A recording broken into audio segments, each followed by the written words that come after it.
Hey everybody, welcome to the stream. What we're going to be doing tonight, since I streamed for like 5 hours last night, looking at possibilities for starts for the new mega campaign. What we're going to do today, since I really like the idea of the random world, regardless of whether I'm going to use it or not, in the... I don't even know when that's going to come out. So, I'll definitely do an Imperator game, and if it seems like it would be a really good idea, then I might do another one when that comes out, but like,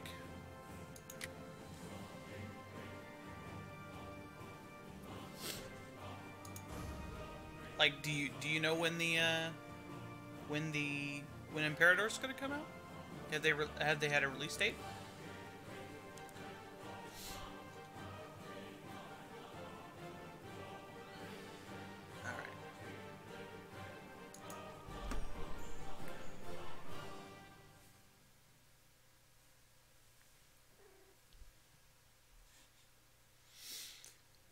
Okay.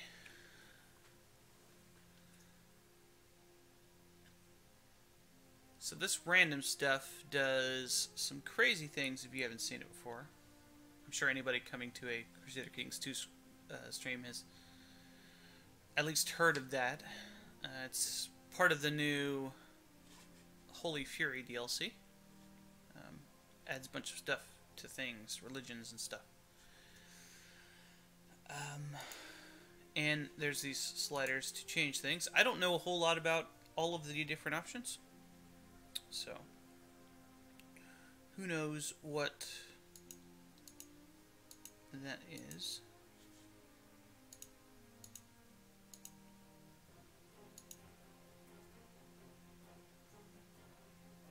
So, okay, you can do the random religion names, but leave the cultures the same. That might be good for identifying places. It is 2019 right now, but that's like, if it's like a year away, I mean, I have the drive to start now. And from what I've heard, there's going to be a large gap in between the games where I'm essentially just ignoring everything that happened in between, or I'm just going to be making stuff up. Which, you know, that's not necessarily a bad thing, but... Plus, you know, there's always the possibility that Imperator might suck. I don't think it will, but...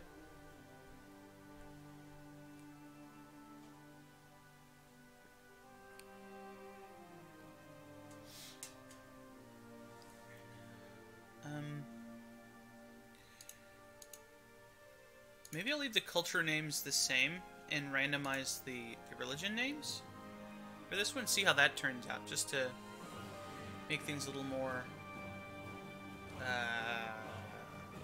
easy on my brain.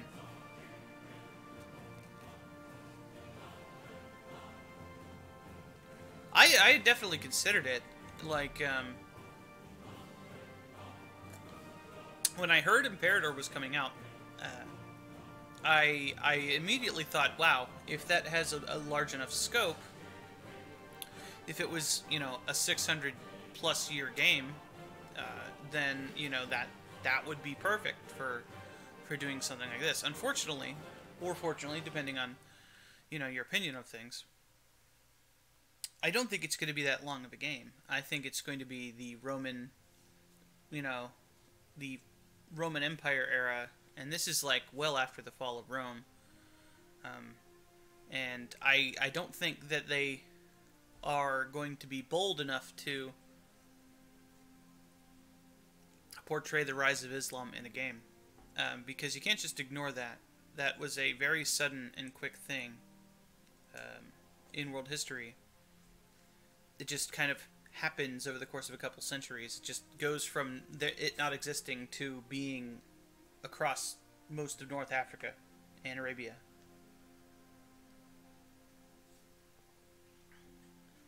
There may be even laws against it in Europe. I don't know. Europe's not where I live, so I don't know anything about the laws there. I know companies are shy away from things that could be considered politically charged and stuff like that. You know, for not just being able to sell games in Germany, but, you know, to sell copies to people that might be offended by something that they might have cut out. But in any case, I think it's more the... Right. But I think that would be really weird. That Muhammad is in the game. He's just a little, like, squiggly. And they may have even taken that out. It's like a little script. It probably says Muhammad in Arabic. The trait that derives from his bloodline... Oh, what's it called? Is in the game. And if you go back far enough into the characters that go from the patrilinear progression, the character is there. But, yeah, it might be considered, you know, some of the things might be considered blasphemy by some Islamic groups and stuff like that. And people in Europe are very sensitive to that sort of thing. Yeah, exactly. That kind of thing. Yeah. Yeah. Like, this is good. The Imperator is going to be the time frame with, presumably, if it was going to be from, you know, the Republic era to the, you know, early Middle Ages, you know, you would have Jesus be alive in that time frame. So, I mean, historical person and all that, according to most history. I don't doubt that, but some people say it's not true, but I don't really. This is, doesn't change the duchies. Okay, so I'm going to leave the cultures the same, just so I can recognize where cultures are. So I'll do the random religions names. I don't want to just leave the religion names the same, because I like the little flavor things that they add to it. Like, there was last stream we did, there was like a book bound in human skin, written in blood. It was pretty cool. So yeah, I think I'll leave everything else the same. Leaving the duchies the same, so that there are distinct things on the map. Is pretty cool.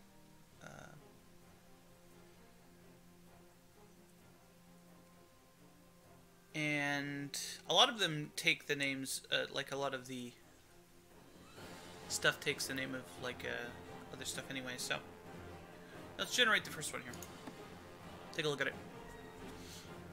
I don't want to spend too much time on each of these. I just want to, like,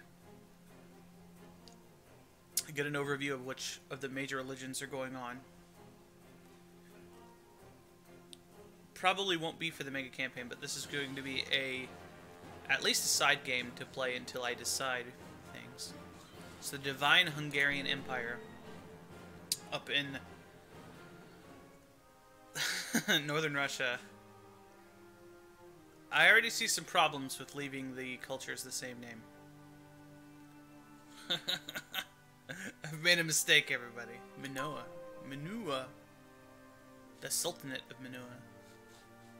So where's the other empire? It's over here, isn't it? The Baltic Empire. Yep. We gotta change that. This is bunk. Because of that. That is not the Baltic. We have to change the culture. I like the idea of having two empires. Yeah, the Vikings got all the way over here, man. The Bengali Vikings.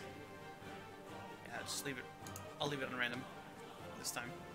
I don't want anything to do with that. That was just too messed up for me. Some of them are Slavs, but I mean, the Vikings were on the Baltic too.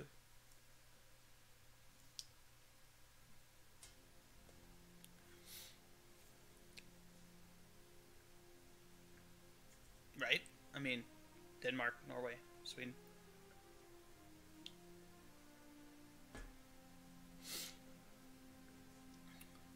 Finland. Finland's We're not really Vikings or Slavs. They're different. I mean, correct me if I'm wrong, but like the Baltic has lots of stuff on it. Pivitsai land. This is already a lot better because I don't see any weird things. That is Kola. I will not dispute that.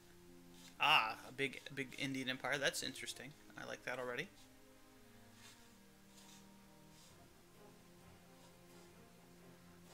Hervland. Oh, we got us a proto-caliphate and what looks like a Crusader kingdom here. And apparently they're a Shadam. Yeah, the Baltic countries are Estonia, Lithuania, and Latvia. Right, but the Baltic's a big place. I mean, it's probably referring to the Baltic culture group. You're probably right.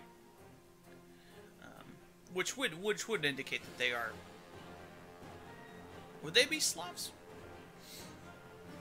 What culture group is that? I don't know. That sounds right, but I'm not sure. All right, let's take a look at the empires. This looks like a decent one. I almost wish they would randomize the colors because you know they're always the same. This is like, oh yeah, the Holy Roman Empire is always gray. Okay. The Church of Mosulk.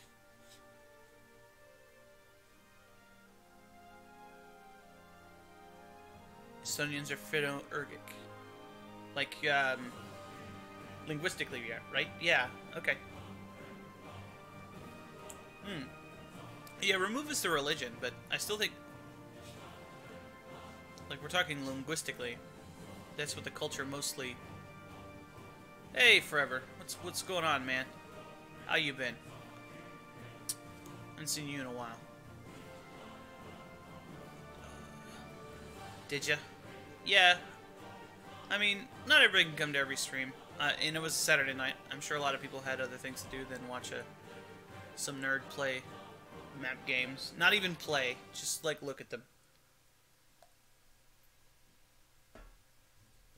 Oh, hey, there's quite a few empires. Republics there. I like this distribution of religions looks a little bit neater than some of the other ones we were looking at.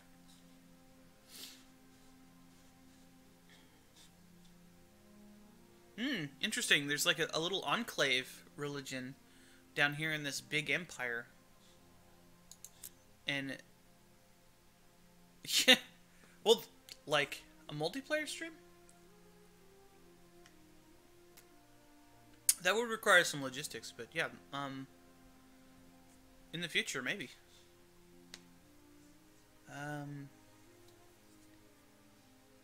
There's three religions in this place. I knew what you meant. Multiplayer Steam would be very painful. Or very game-having. So there's this religion and this religion that's only in that empire.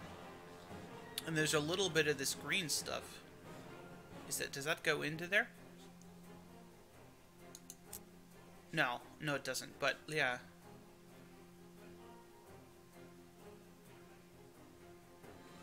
Yeah, that's a really interesting situation. Okay. And this one I assume has... This is the randomized world thing from the Holy Fury DLC. This is a Paradox thing that's in the game. Oh, I forgot to check North Africa.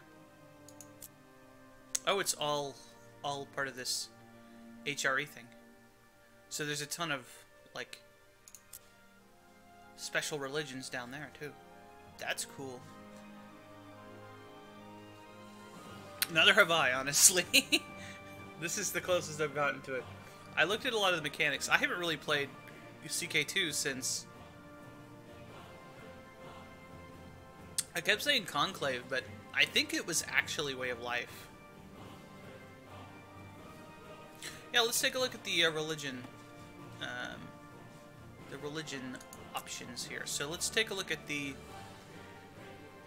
Whew. This is the problem, is that I can't pronounce anything properly. If anybody remembers my Crusader Kings 2, just like, or Crusader Kings 1, pronouncing French stuff? Alright. Based on a sense of touch. Ooh. So it's kind of sexy. Okay. Embrace and lift the chosen one towards the sky. So fat people never get blessed. So.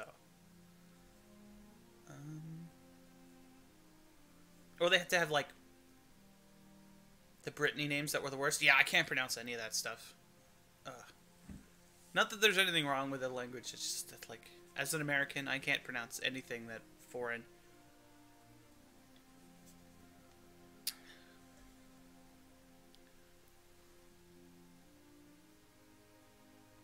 It's true you can't mispronounce fictional religions, but I'm sure it's based on an actual place. And I can mispronounce that actual place. The Tome of Purity. And then Chaos. Okay, so this is pretty generic here. But this is pagan? Seems to be pagan. Yeah, like this looks like pagan stuff. Zodiacs. Like, I like the idea of a really big empire having to reform their religion. It's like the huge Tengri stuff.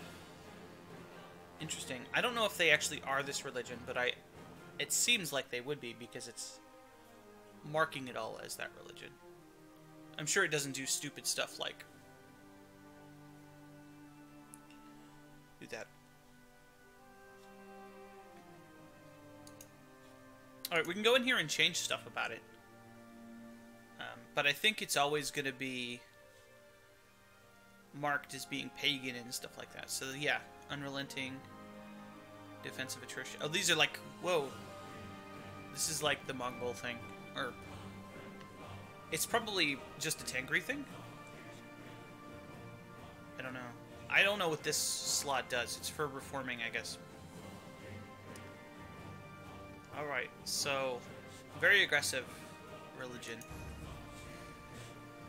Alright, that's interesting. Let's check the other empire. Oh, you know what? I had this backwards. There's a big group of people, and they all have the same religion. Yeah. Like, this is the thing, and then their individual kingdoms, probably. Big-ass counts? No. They have to be a duchy or a kingdom. I'm going to click on them, though, because it might get rid of this screen. Okay, let's take a look at this Kalinga Dolik. That's the fire.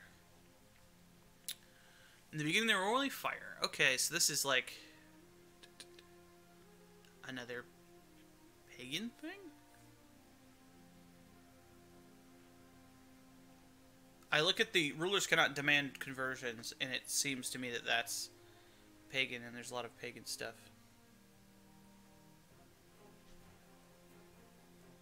Leadership. Okay. It affects the head of the church, is what you're saying? It makes sense.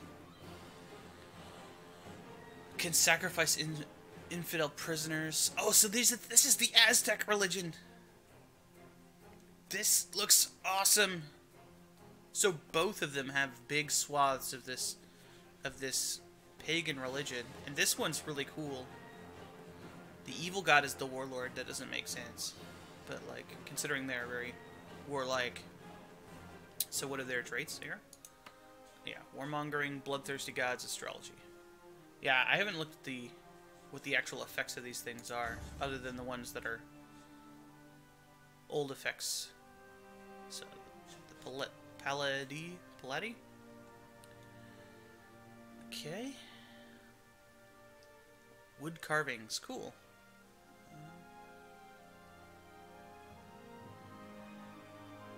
So this is the wood carving religion. But the Mad Jester doesn't like wood, apparently.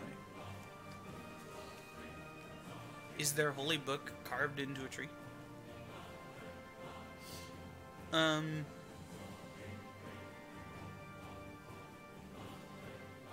Naval maintenance is greatly reduced.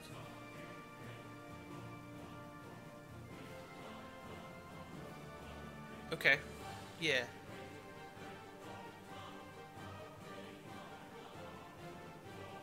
Nice. Like, it just spawns people to sacrifice, or you capture more people.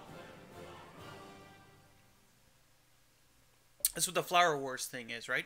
That's like a historical thing that they would do. It also has to do with the fact that their weapons were garbage and couldn't actually do anything. The Aztecs. They just kind of made superficial cuts because they were just obsidian blades stuck in a stick. Okay, so that's the Viking thing. And this is the Raiders and Prepared Invasions. Cool. And Unyielding is the defensive pagan thing. Okay, that's cool. So these both... Looks like everything is pagan. Okay, so this doesn't mess it up if I click on it. So this is this word. Some of these are not even listed on the map. They're just heresies. So everything that has a 0 moral authority, I think, is going to be a... This is another one that has... Oh, this is the wrong one. For killing people, yeah. Like, if you, like, hit an artery with it, that would be, you know, that would be pretty bad. But, like, you'd basically have to hit them in the neck, and, like, most of the people that were fighting would probably be wearing animal skins and stuff. Like, compared to a steel sword or something, it's never good at killing people. They were designed not to kill people. For the very purpose of getting more prisoners. Yeah. I mean, they had guns and steel armor. Like, there's no way you could do anything with one of those things that he just put against guys with steel armor. It would just break if you hit them with it. Like, obsidian is extremely fragile, and flint only slightly less so. And will not go through metal at all.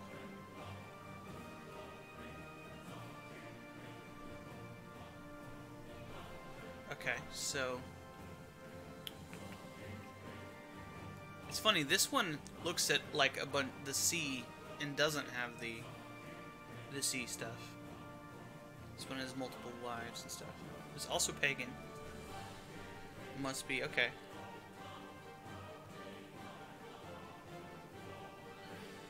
That's pretty generic offensive pagan right there.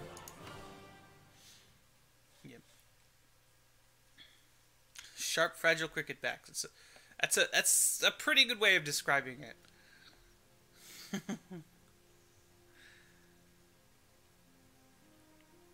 And considering that they didn't have the modern manufacturing techniques that they use to make cricket bats, and the fact that, like, if you wanted to make one of those things today, if you put metal in it, it would automatically be better than the obsidian ones. Okay, let's take a look at this big one over here. Euphrosynian.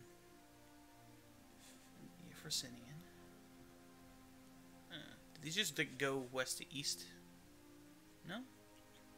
Here we go. This weird turtle. Aha! We finally have one that's not a pagan, so let's take a look at the religious features. Still doesn't say anything on that. Okay, so these guys can spread their faith.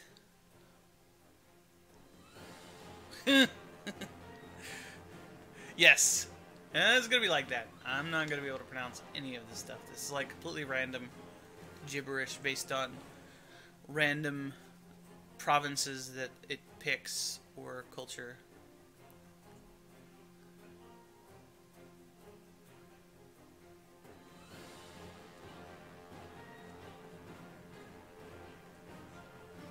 Something like that. I was just looking at that name, and it's like, it looks like it has too many NIs in it.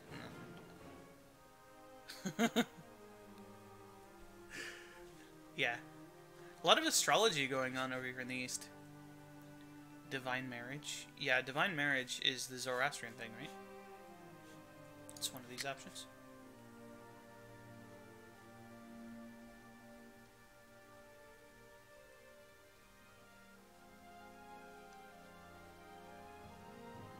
Yeah.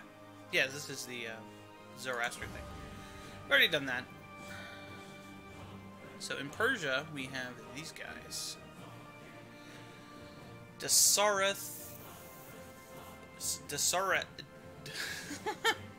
Dasarathi Jite. Wow. I'm not good at any. Could be an exclusively lady kingdom. The random map doesn't seem to really pay attention to those rules. We had something that was like, yeah, women are entirely excluded from all positions of power, as it says here. And both leaders who were that religion were women. Both of the top level, like, independent leaders were women. Just add Greek castration mechanics to them, too. Yes!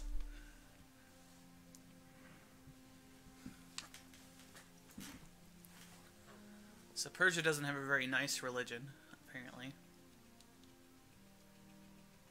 At least to women.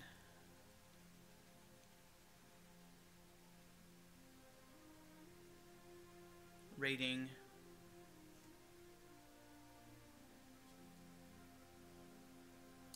Like, what is that from? Is that from polygamy?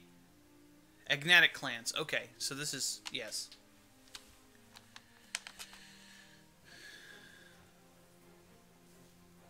Is this from Islam or something?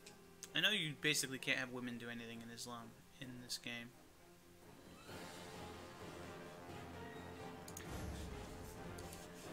Alright, let's see what the...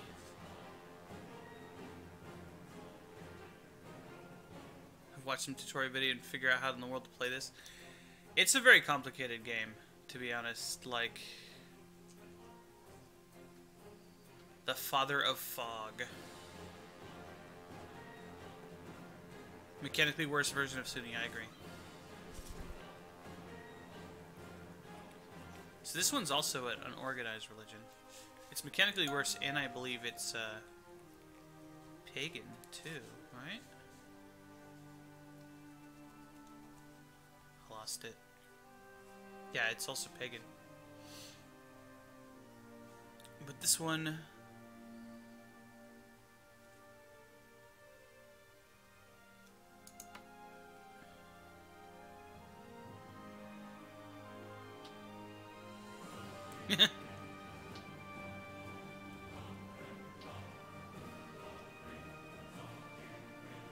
in the East, at least, yeah, so far.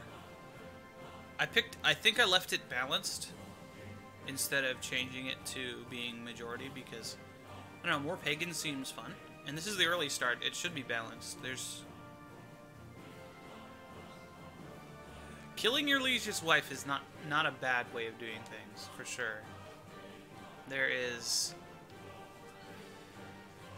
quite a bit of, you know, tactics that goes with that sort of thing.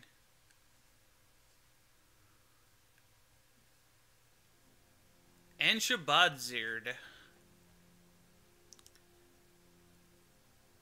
Oh, hey, there we go. This one gives intrigue +2. And it is also an organized religion. High God is the siblings, and the Punishers are said siblings.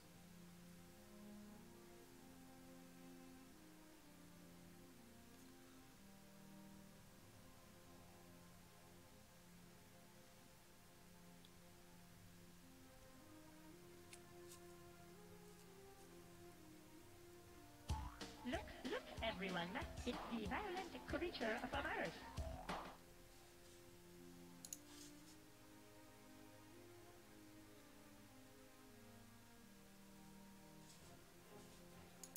Hey, great Olafs. Thanks for the follow.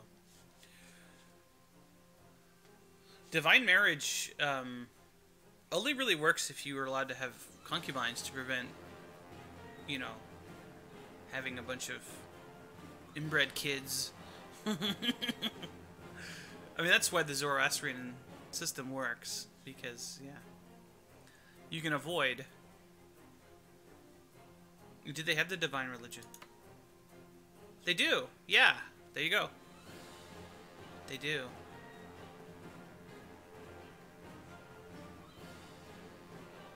That's really good. If they had something other than warmongering... Not that warmongering is bad, but it just seems like it doesn't fit. I guess they're up here in Hellhole Land. There was a nomadic pagan empire. Well, it was a Khanate that lived on this little island, and that's all the land they had. It's like you're gonna wander around this island hunting walruses or something? Are there walruses even then in Europe? I don't know.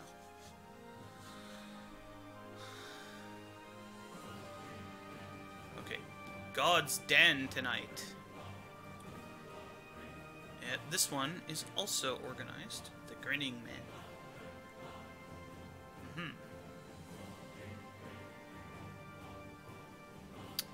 Okay.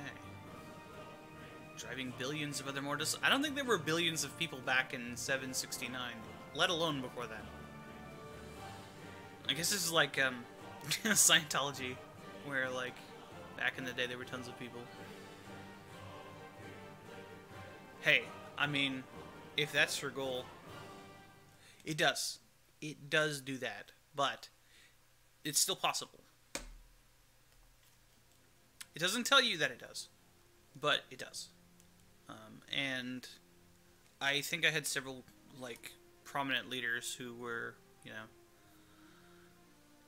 born directly from the divine marriage mechanic that were perfectly fine. In reality, it should be far, far worse. That doesn't make any sense. Like, if you do it once, maybe you're okay. If you do it, like, down the generations, it just gets worse and worse. So look at the Habsburgs, and they didn't even do that. They just did, like, uncle-niece stuff. So this is a...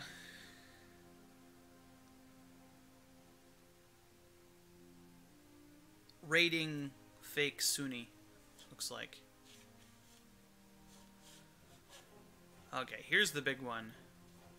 Scandinavia down into the Slavic zones. Even into the Alpine area. This is the Church of...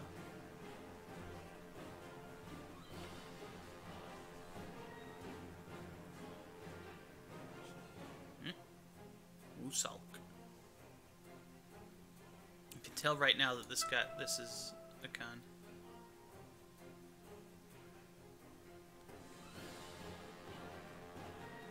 Right, that's what I'm saying. It's probably fine if you do it the first time, but like going down the line, like if you continue to do it, then it's even possible that it could happen the first time. But it's possible it could happen even without doing that. Where's this on the list? Is this like...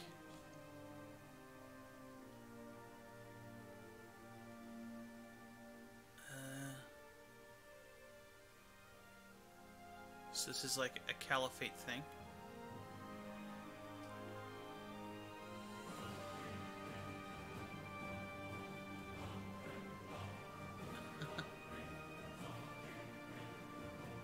Yeah, it doesn't seem like a good idea. Hard to convert. God, this world sucks for women.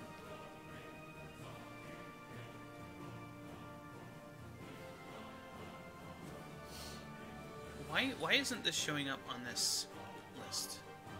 Am I just stupid and missed it? Because it says it's a... What group is it in? NGA.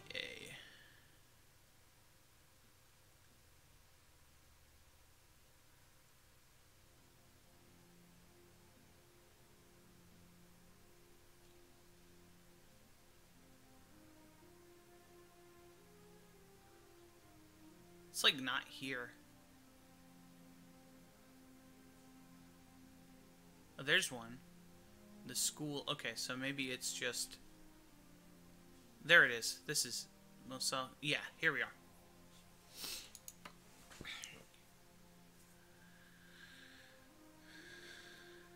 That seems pretty boring.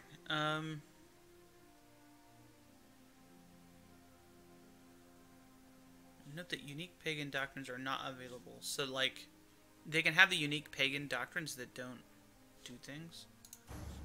Huh. Alright, let's move on. CMK and...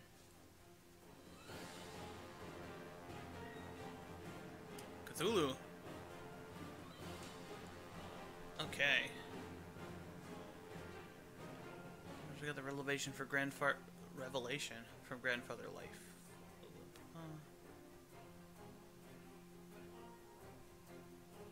There was always a pope. A Viking pope. Raiding Viking pope. Oh man. This religion owns.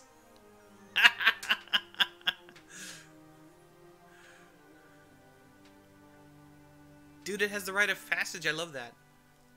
I really want to play around with that mechanic. I just want to have all my kids do weird things. And it's organized.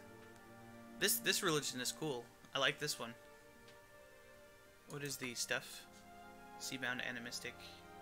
So animistic is the thing that makes you do that.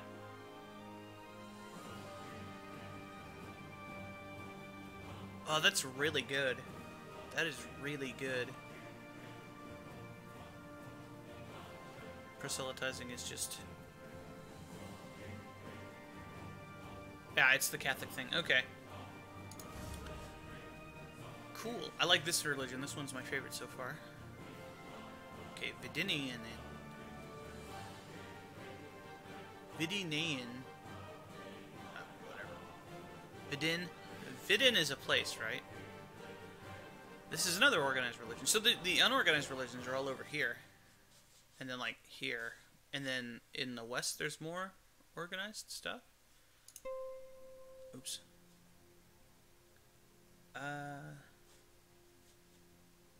So. Yeah, there is a tiny bit of the cool religion in Cornwall.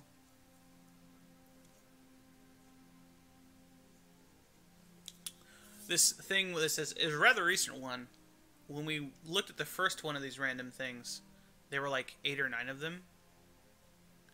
The god is the moon.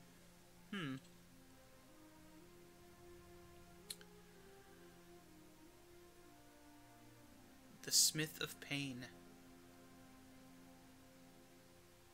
Okay, so it's got the Orthodox stuff. The autocephalous patriarchs. Raiding with the Zodiac. Forging, suffering. Yeah, that's exactly. Maybe like... This religion is cool too. Oh, look at that. Look at that. It's got the favorite, your favorite.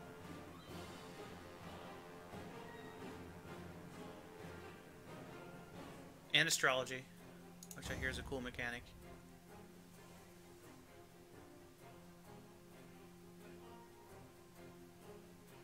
Does the Pope have to marry his sister?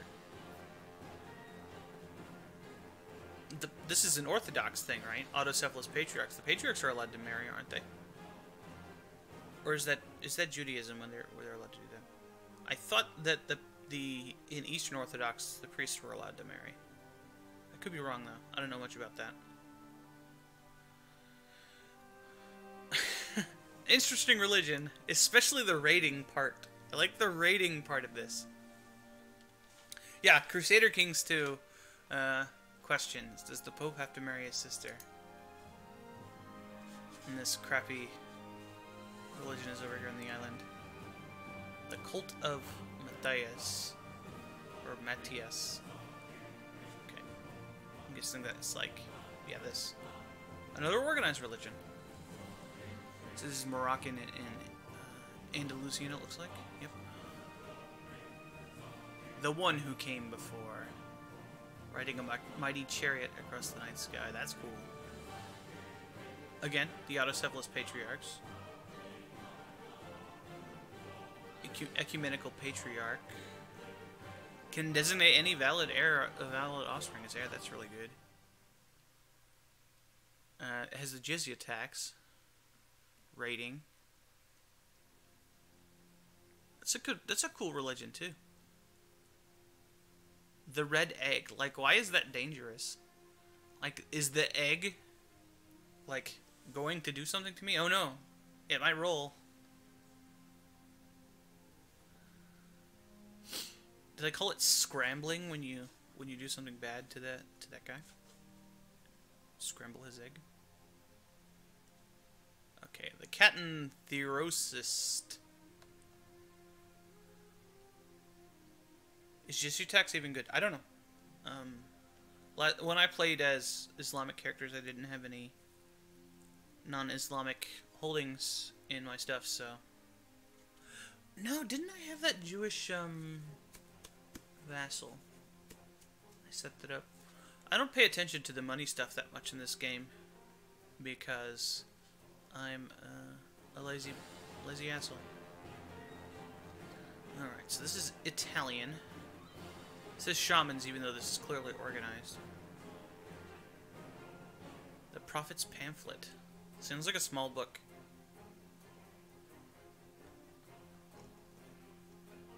Better just convert them anyway. I don't know, it depends on your view of things. And if they have these guys have the we're super hard to convert thing. See? Doesn't it? Yeah. Mateist counties and characters are hard to convert, so. But that's the opposite problem, right? Like, you want to convert other people.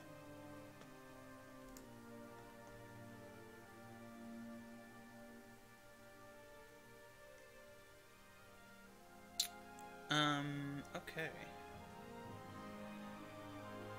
I lost my place here. Cursed by the vortex. Mute people are deemed cursed by the vortex and are often excluded from mass. That's rude.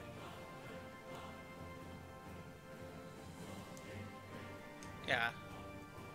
Money is not usually a big deal. Especially if you're playing as, like, a Republic or something. Which, when I was playing as an Islamic character, I was a Republic. The Patriarch of the East. Yep, that's East, alright. So this is like Nestorian. Aggressive Nestorian who you can marry your sister and have the jizya tax.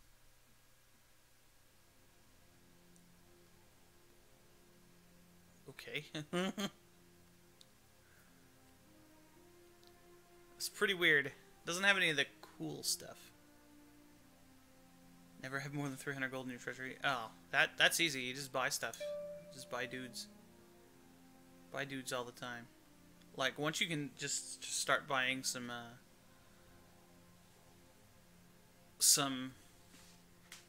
like, it's not much of a challenge. It's just something like, you know. The Grave Robber. That sounds cool. Purple feathered bird with large wings.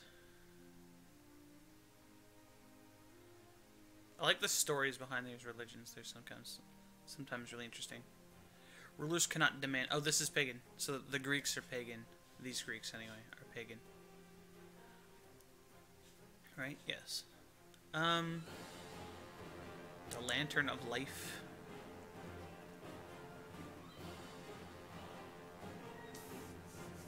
Flipper invasions. Yeah, again, this world kind of sucks for female rulers past this part of the world. Okay, Nicopolisian, which is named after Nicopolis, which is over here somewhere. I don't know. Maybe it's not. Maybe I'm stupid. Another pagan religion. The Reapers. Cool. Bring it to the empty horizon and devour and assimilate them. In Bulgaria? Yeah, okay. Up here. Yeah, this province is that right? No?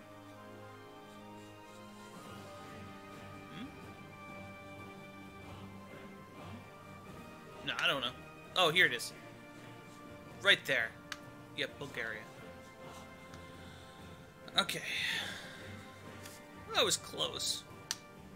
3 or 4 provinces away.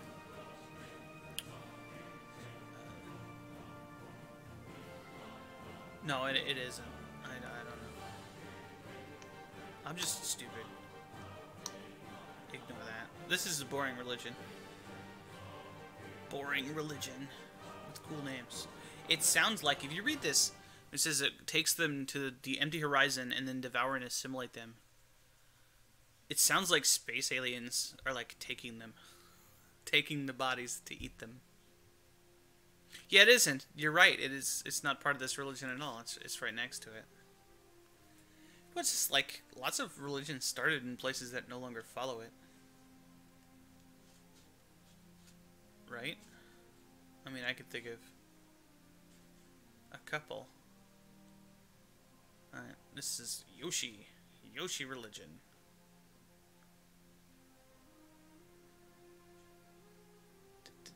Here we go. The perfected ones.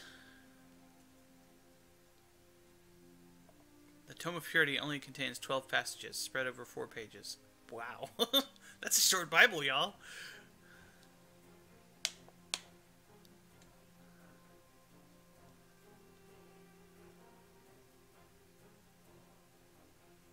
And again, women aren't allowed to do anything. And they do the rite of passage, so... Okay. Animism agnatic, yeah. Animism agnatic. It seems like they have little pieces of other religions thrown in there that aren't part of those mechanics, though. Like the orthodox stuff for these guys. Seem like they are not possible to change. Okay, so the religions seem pretty... I mean, there's a lot of that agnatic stuff going on. But I like the religions in Western Europe. Those are kind of fun. Oh, there's one here. There's one here. Barian. Bar also... Look at government types. Yeah, I'll do that. Bar is also not part of this. Bar is over here. Barian. Another organized religion. I got a caliph. Animists. No, venerating ancestors. And it's got the syncretism.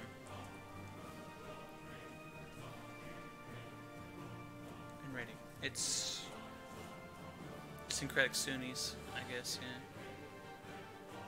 Well, the venerating ancestors isn't part of that either, so this is like... Yeah. Syncretic Sunnis. I mean... Wouldn't that be like some of those weird New Agey forms of Islam that are always oppressed over there? Did I miss any other ones? Oh, that's the same. No, that's not. That's not the same. So this is instantly the most interesting religion because it's only followed in this tiny place here. Folkmaist.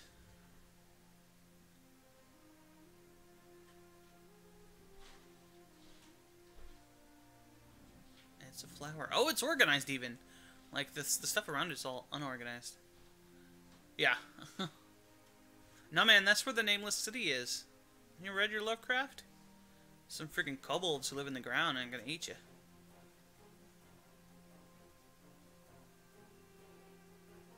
Did you learn anything? Man in Mars. This is a very complex game. Complex rules of doing things. The World Tree.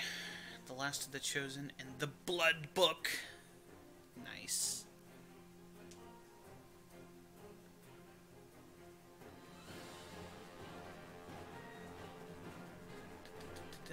Hard to convert.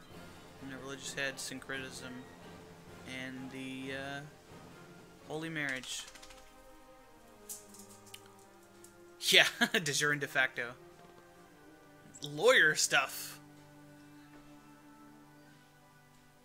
Alright, let's take a look at the, this is like Zoroastrianism. This just looks like straight Zoroastrianism with, hello, Queen Ophelia. Dave's World. We're looking at the religions on a random map screen. And my cat's knocking over all kinds of bottles. The Reddit post 95 other topics. Yeah, you're not wrong.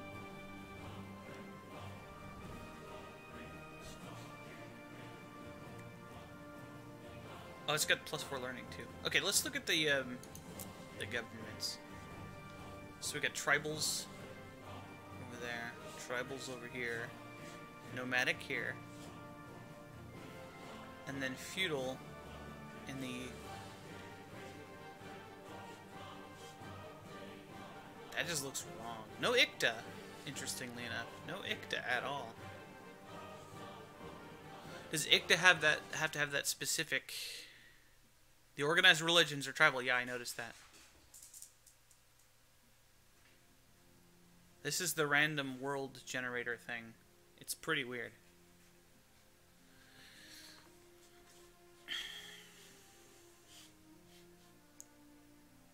Why is this, a little feudal in the middle of tribal? Yeah, and it's not even like different religion or anything. It's actually a bunch of different stuff. Like, I'm sure there's like a special thing. Oh, where was that one religion that was just like 3 provinces? Is that even like independent? Come on.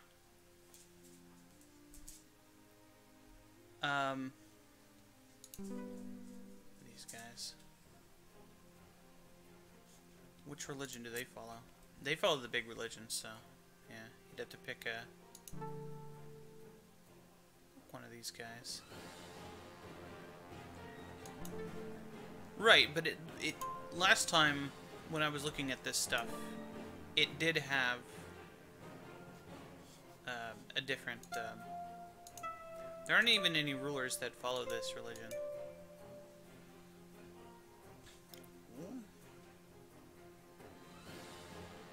That is a different religion than it says there, even. That's this one over here. Yeah, I agree. That Icta is not quite... Well, it's actually almost a little bit better than feudal. In that you can have temple holdings with feudal. But I guess you can have tribal holdings with feudal. Without any problems. Can you have that with Icta? I don't remember. I was playing with Icta when I did... Or was I? I must not have, because it wasn't a problem. Alright,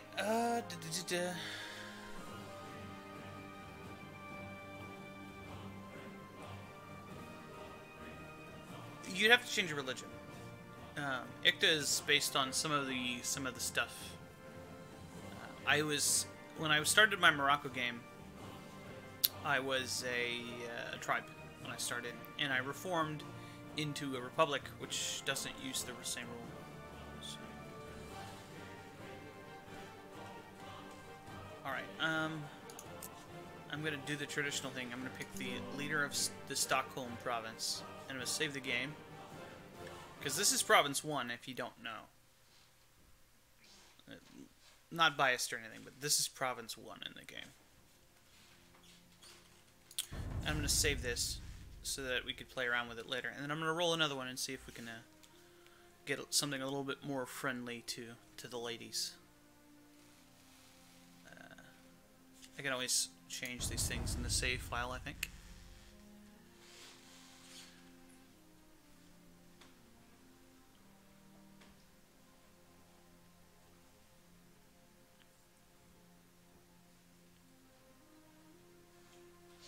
I'll look at that.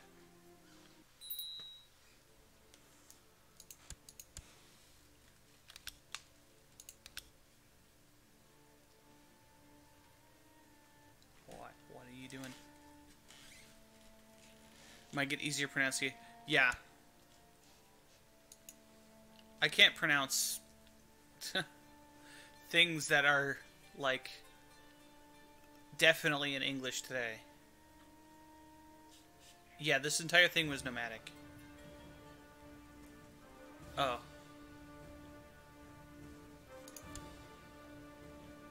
I have to see.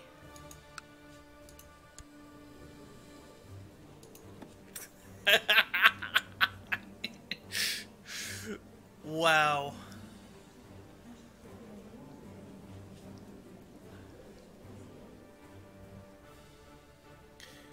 This is the second shittiest empire I've ever seen. The shittiest empire was the one that was over here. Okay.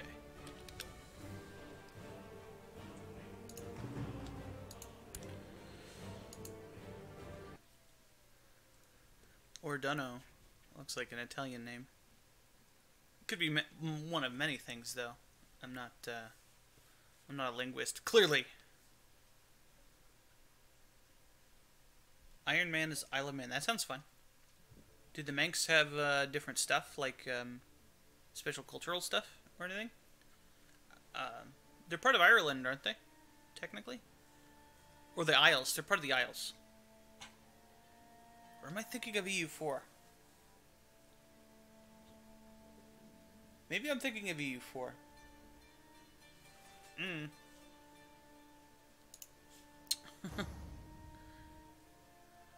It was the Isles? Okay.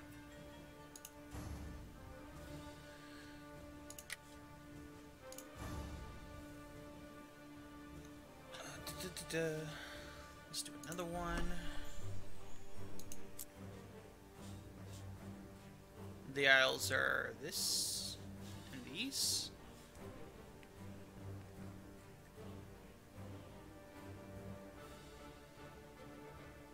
Yeah, it is. You're right.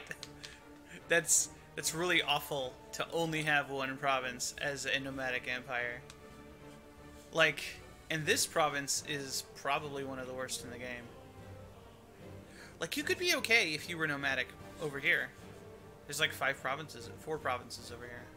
West Iceland, North Iceland, South Iceland, and East Iceland. Okay, let's look. Okay, max number of counties.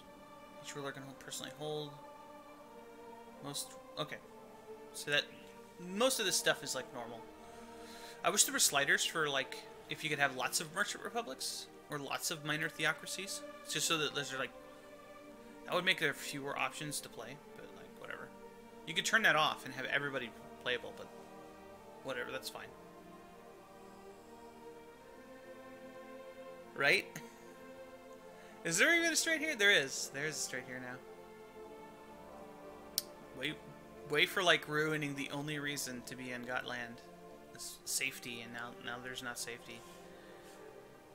Like, it's not as egregious as when they put a strait here momentarily. Well, there's a lot of provinces here now. Wow. Like at one point in EU4 there was a strait crossing here. Female ruler percentage. Let's set this. Oh, this is the reason why. Let's set this up to 45%. Seems fine. It's much more. Yeah.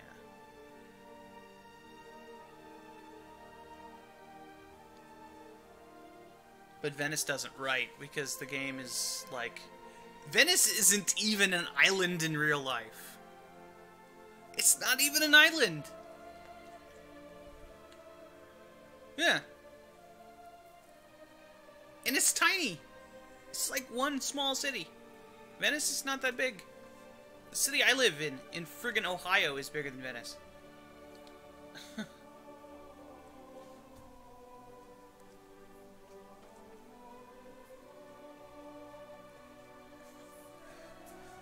Well, it's beneficial to be on an island. Like, that's the reason why they were like, oh, we made a mistake. We got to remove this thing because that's the only thing keeping France from taking over England. Unless you're playing as England, you just kick their ass, right? Alright, so let's look at the options here. Like, if you click cultures a bunch of time, it summons the animals, so we don't want that necessarily. We'll save that until I start getting tired, and it seems like a better idea. Random, full random. Individual cultures and their groups will be kept together but will appear in random locations on the map. All county cultures are included in this settings. Right, this is... okay. Appear in random locations on the map. Only cultures that existed during the selected date will be used.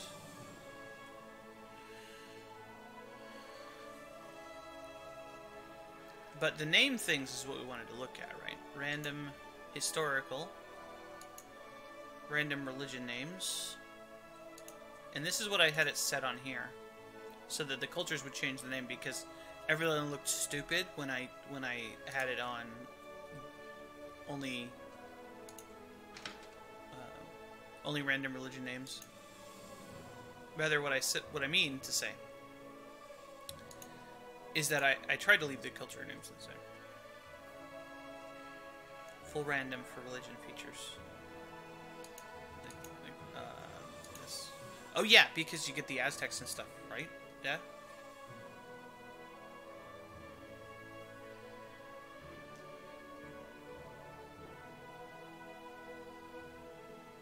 Yeah, okay, so the heresies will show up and stuff. But, like, this doesn't have that. Okay. Yeah. Alright.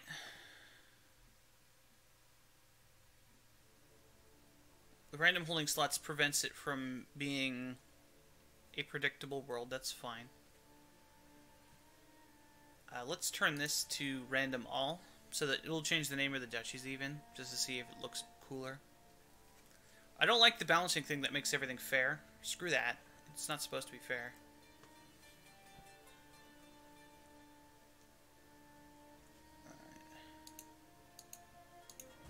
No kingdoms. What? Yeah, that's all fine.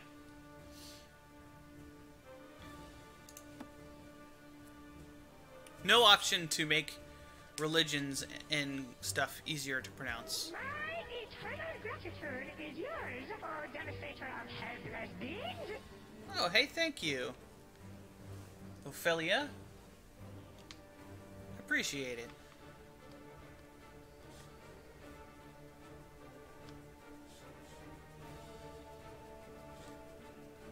The Picardian Empire. Picardy.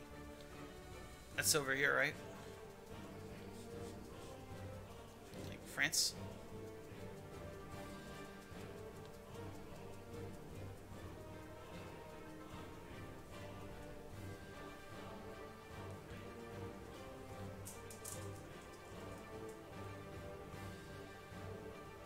Yeah, I love CK2, man.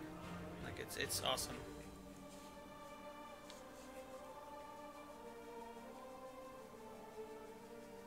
At least it doesn't change. Look, everyone. It's the violent creature of Earth. And thank you for the follow. It doesn't change the culture, the names of the provinces, which really mess with me. Where's the other? Oh, so we got a smaller. This is like the Bengal region.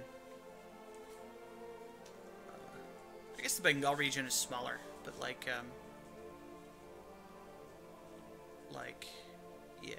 All right, so let's take a look at the government types first. Wow, that's a lot of tribes. Feudal England, Imperial France, and Germany. Ireland is a lot of fun, especially if you're new to the game, because it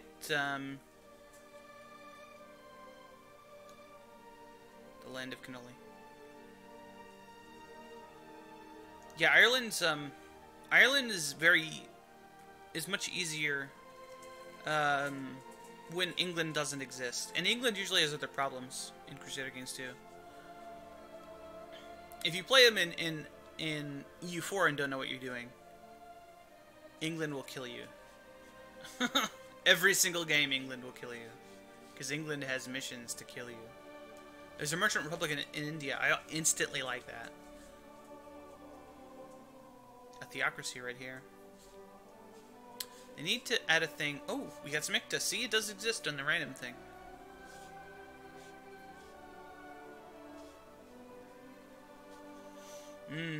That's a lot of tribes. Look at this, like, bastions of civilization in the Gujarat Republic is the truth. Me too, Queenophilia. I used to do that all the time. I don't play an Iron Man traditionally when I do recordings, because I don't always have the best... Like, this computer I have is 7 years old. So, like, if I'm doing important recordings for stuff, I'll often go back and re-record entire episodes, because I will have something, like, people would come into my room and stuff when I'm recording, or, like, I just babble on for 5 minutes about something completely irrelevant. That doesn't stop me from cutting that, but I'm, like, a huge perfectionist when I'm recording, and it's just, like, and, you know, because I have a bad computer, crashes happen. I like this tiny feudal thing. This looks like it was, like, either enveloped by tribal people, and they're, like, the lone dude here, or they're, like, the one that actually switched over. Nope, they're stuck by themselves. That's an interesting situation. Yeah, cannoli land. Let's get some cannolis over here.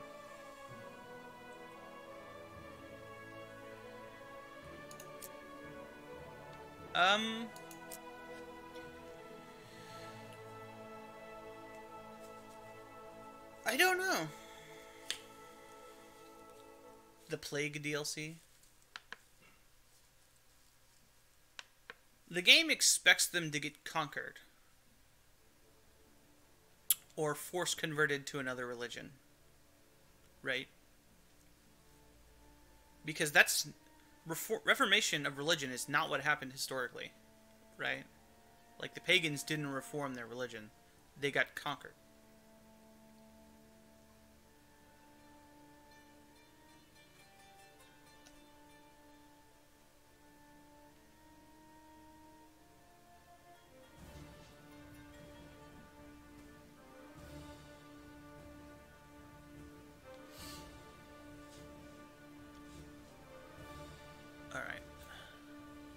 The Empire placement looks pretty good.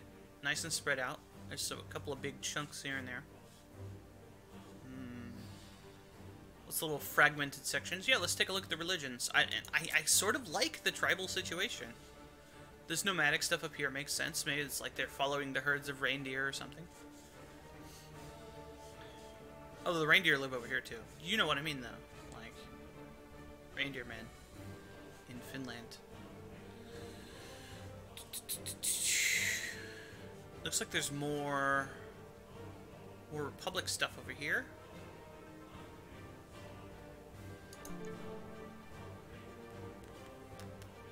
Why is this red?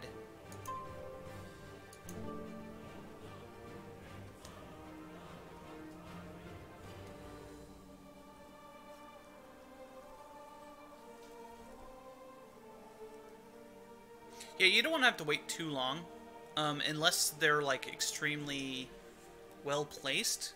Like, if it's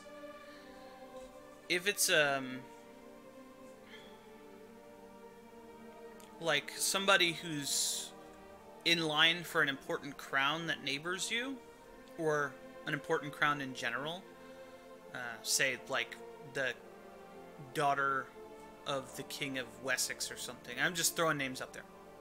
And you're in Ireland, that might be good to do for political reasons. So you don't want to have to wait too long, because the actual alliance doesn't go through until you actually marry them. So yeah, 14. Use the character finder.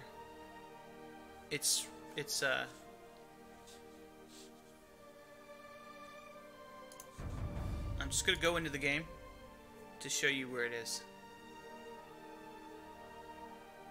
And then I'll look at the religion stuff in there.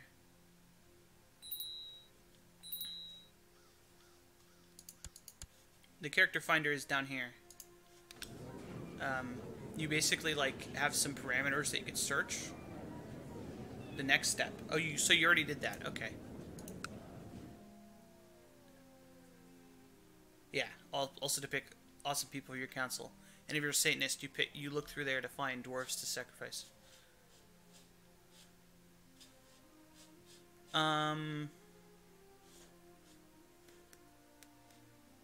So the next step would be to, yeah, set up your council. You're in Ireland, right? Like, Ireland, everybody is independent, so you just start getting claims. Yeah. Isn't there a tutorial in the game? Revoking your baronies can be dangerous, especially if you're a new player.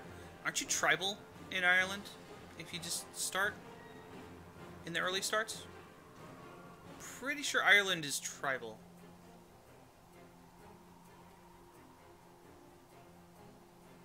Yeah. Okay, let's take a look at religions then. Paradox tutorials are garbage, yes, you're right.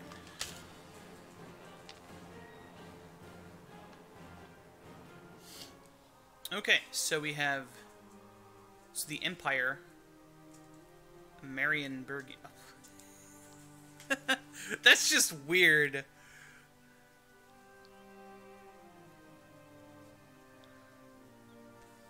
No, you don't have to go that high.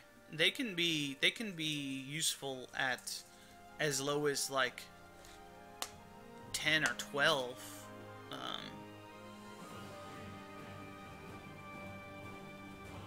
Oh, you're talking about their actual age. You need to look for people with good stats.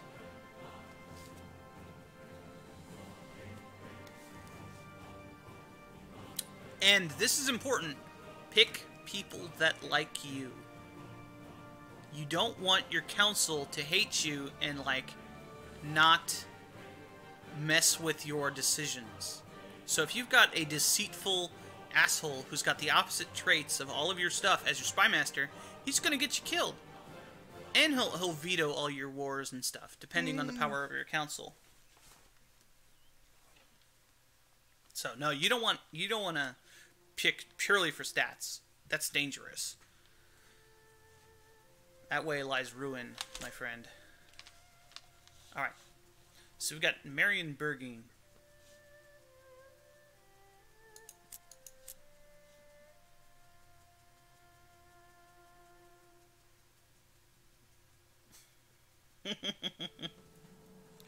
Yeah, they could slightly hate you. As long as it's, like, within, like, 50 points of 0, it's okay. But some things can trigger just that negative, relations. Like, having negative relations is the thing that... Hell, even being the... having a lower relation than the person who wants to do stuff to you is bad. So, like, having it be lower at all is bad. Yeah, so if they're your vassals, if they're current guys, if they're your vassals, they will... You go into here, there's a little crown at the top of the screen. It brings up this menu. The Spy Master is this one. You want to be careful. Holy crap, this guy's got good characters. Usually you have shit guys at the beginning. Yeah, and you click the appoint button, and then you pick them from this list.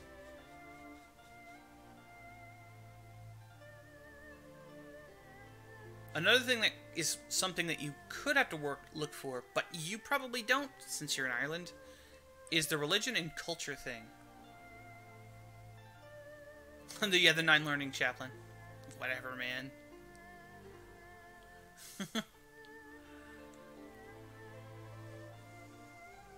It's like the least useful character for most instances. Like, a lot of starts, you just send him to talk to the Pope the whole game. Unless you're, like, actually doing crusading. But you don't want their religion to not match yours, or their culture to not match your children's if you want to have them teach. Because these guys can teach your children how to basically fill their positions. Yeah, for Islam. And the dude, doesn't the Germanic guy summon dudes to fight for you that you can send raiding and stuff?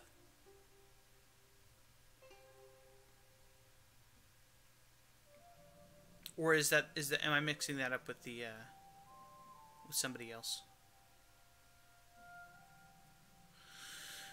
Okay, let's look at the religions here. Unless you got any more questions there, man. I'll be happy to answer them. If other people don't answer them before I do. It's tied to tribal, not Norse. Makes sense. Maybe just pagan. You summon dudes. That's the important thing. Wow. I just clicked on a province in France and it has no holdings. Oh, this is tribal! Of course it has no holdings. Duh!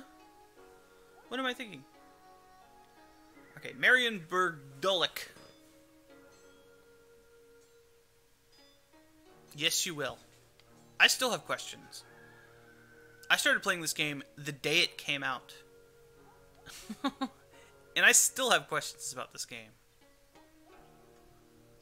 Alright, so...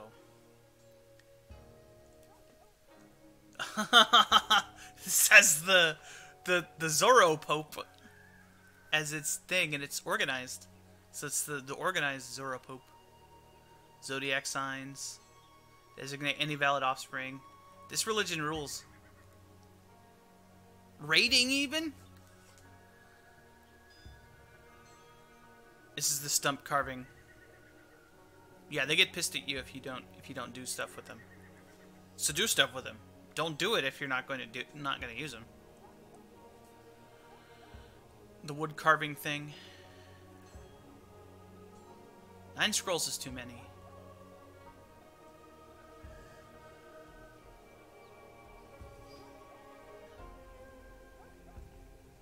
The eternal darkness forming from a stump sounds like the plot of Final Fantasy V, with the dude coming out of the stump. The tree filled with demons. Exdeath. Does it? Maybe you would call that the 9 scrolls. That sounds like a more... Maybe you'd call it the 9 scrolls in the West, and have that be the Japanese title. That's a pretty dope religion, though. Every other, yeah. No. Specifically, Exdeath was a tree. Like, specifically a tree. The main villain of the game was a tree. So this is like unconquered stuff. What's this religion? Oh, it's a heresy. Okay, that's great. It's more stable.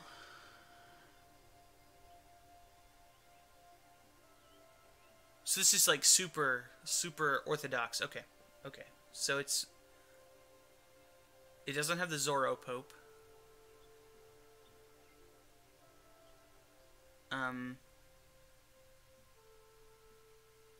The rite of passage. Oh, and the agnatic thing. Boo. Alright. Wilsian.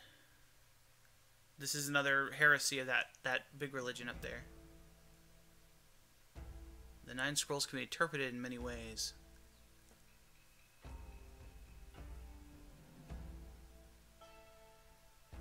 Okay.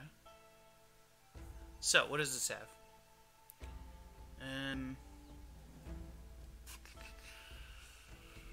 They got a pope. Rating. Difficult to convert. And designating heirs. Multiple wives. Okay, that's pretty cool. Pretty good. Nope, no issues with that. Down here.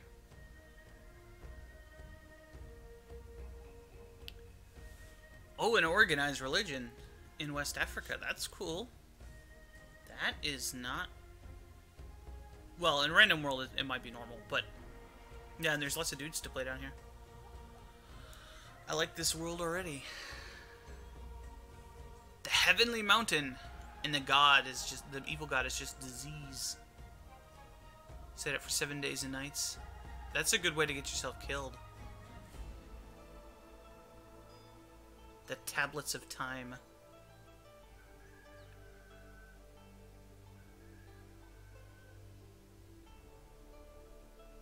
Well, one was doomed to spend eternity with disease.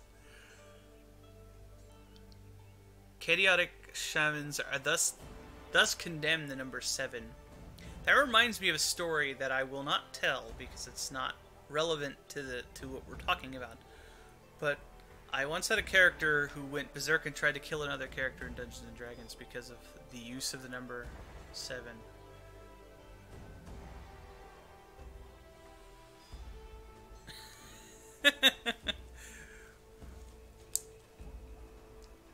So, what you probably want to do, if you want to start conquering people, which you do, who'd you start as? Which one of these provinces did you start as? Because I think that is your duchies are the same.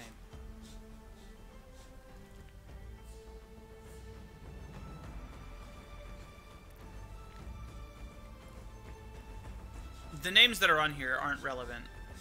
I'm just showing you because the places are the same. The actual de jure duchies are going to be the same. So I can tell you who you probably want to send your guys to. Desmond, down here.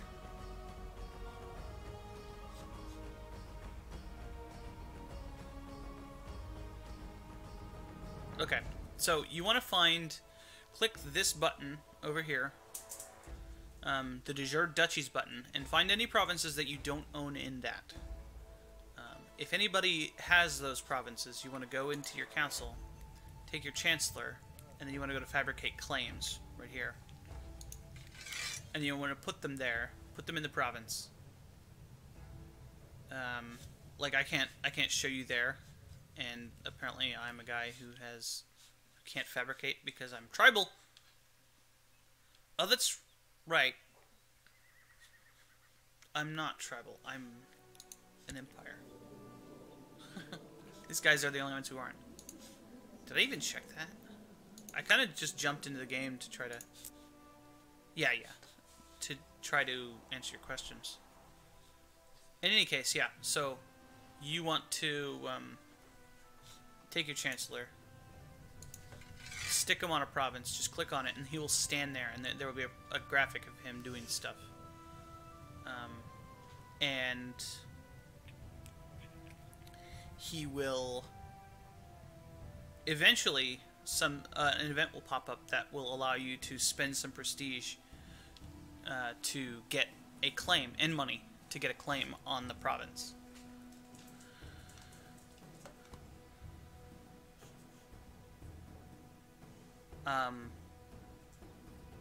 So what you do with the other guys is based on what you want. Organizing the army just has him do nothing. He just sits around and he does the retinue cost and all that stuff. Whatever you do, he'll just passively do that. And then he'll lead troops from there, unless you click this button. You might want to do that. But you can also click on him to train troops and then click on your province to do things.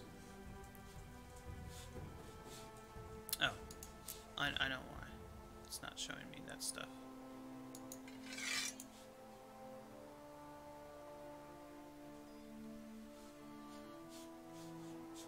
Anyway, research military tech. Researching tech is... The tech system in this game is a little weird. It's mostly just a random spread from other places. And this, like, you get points. You can spend them on stuff, but it's pretty random. It's based on a...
The cat muted my mic. Yes, that happened. Okay, so what I was saying, what was the last thing I said? It's back, right? It's back, everybody? I know.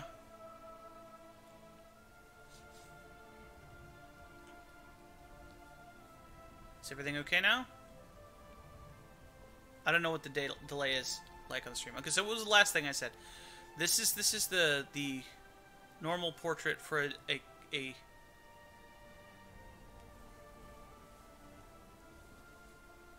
for a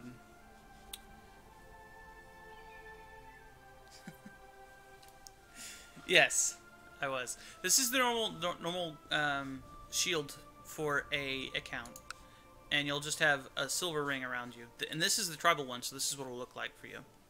If you're a duke, it'll look like this. Also, you'll probably be called a high chief if you're independent. I think everybody's independent in Ireland. And a king will look like this. I'm pretty sure they're not called khans.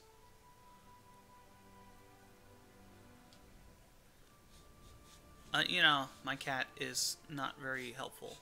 I'll just say that. Desmond might start with a duchy. Yes, that may be true.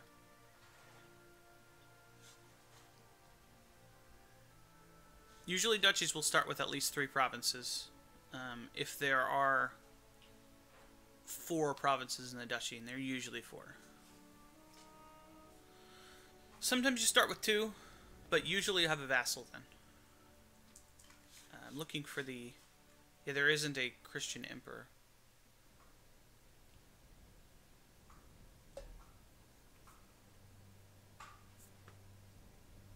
I tried to. Your portrait will look different. The little ring around your portrait will look different. This is what it will look like if you own a duchy.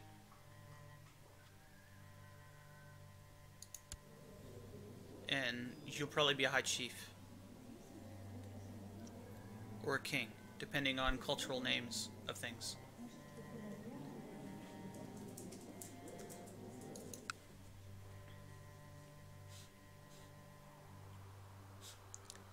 Anyways, let's go back to look at the religions. Let's look at Cumbayardite. So, Cumbardite. Alright. And now the dog is doing things. Another organized religion. Another... Oh, so this isn't even a heresy. Okay. The Dream Snake. Nice. Oh. This is they have the Flower Wars. Nice. And they can't be at peace for too long. Raid infidel neighbors for loot. That's pretty cool.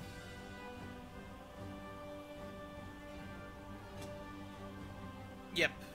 That's true also.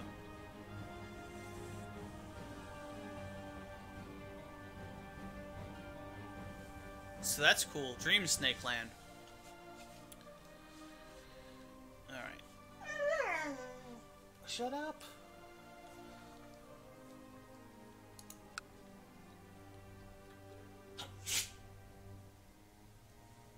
I mean, a lot of the world is tribal and nomadic when you start the game. Otherwise, it's just in a different place. It is a lot more monolithic in the tribalness of it, though. Yeah. So the followers of Yujing or Yuying. Oh, the moon and the red egg. We got the same thing. Okay. Another organized religion. Castes. This one has a caste system. No, that's a dog. The dog is sitting next to my chair, probably whining at the cat. He might need to go out. I'm going to take a quick break and let him out. BRB.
Okay, I'm back. The dog gets to talk on stream because he's a loud asshole. And I can't really stop him. The cat will meow at random times too. But I just put it upstairs so she won't be pushing any buttons anymore. Alright. More religions. Hedolic. Let's look at this one. This is just Hedolic, okay. More 9 scrolls. This was one of the problems you get with procedurally generated things, is that a lot of times you'll have random things end up being the same stuff. An event will pop up that will tell you when the Chancellor has finished fabricating claims. If you look at the character's screen, here, when you look over here at the fabricate claims, let the possible outcomes at the bottom, it will tell you the percentage chance it will fabricate a claim on either the county that it's in, or the duchy if the character also owns a duchy. So it'll just happen, and then there's the 2% chance on this character, his Chancellor, that they could get mad. It's pretty low, but it checks every year, and it just it doesn't check every year, it checks randomly, and there's a thing in Paradox games called mean time to happen, and based on that percentage chance per year, it will roll a chance every day to see if it will happen.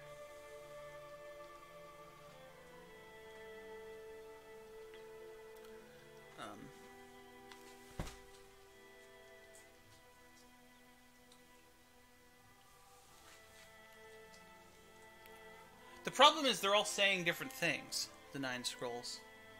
There's not 9 scrolls, there's like 48 scrolls. Which isn't even a multiple of 9. I meant to say never that was. Some could start a religion of that, yeah.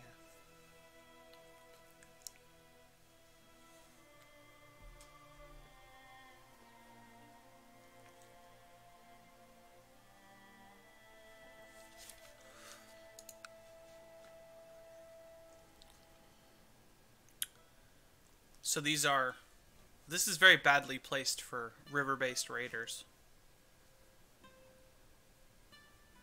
So the organized Norse that can be forced to take vows. Monastic Norse. Without some of the cool stuff. Written in crayon. Oh man. There were worse things to write with back then. I guess, you know, the cream of the crop is like stone tablets and stuff. What do we got here? Creed of the... I gotta try that.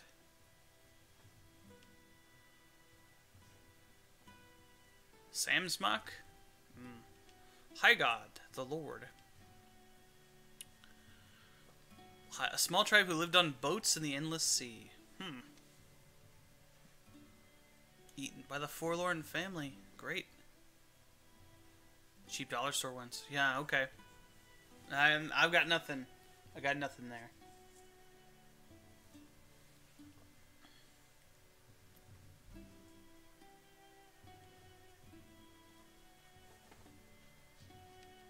Created the legends. So, aside from the designating valid offspring as the heir, it's a pretty boring religion.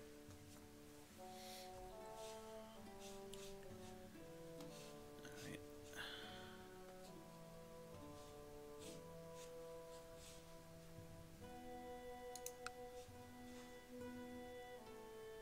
Daywhite, I can pronounce that. Maybe. Oh, okay. These 9 scroll dudes might all be the same group of religions. Nope, this one isn't. Never mind. Theory destroyed. This one, which also has the 9 scrolls, is just an offshoot of this one over here.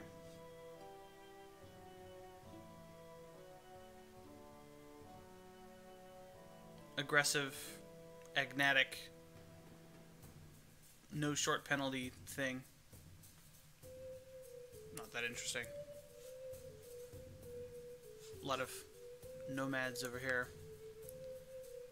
This is another heresy. Large bonus to all vassal opinions. That's really good as a nomad, right? From what I remember, that's a pretty awesome. The vassal opinion thing is pretty awesome. Oh, it's organized. They're organized. Wow. The Jane bonus? Yeah, I think so. Rite of passage. Oh, but it's agnatic. See, I don't like that. It makes inheriting stuff, like, impossible. And I've had a lot of fun with that before.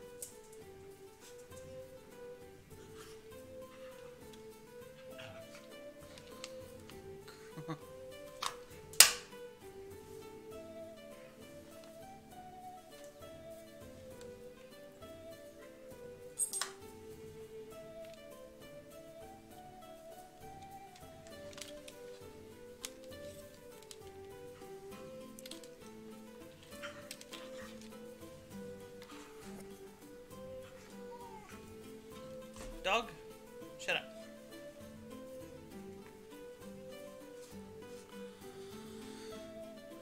All right.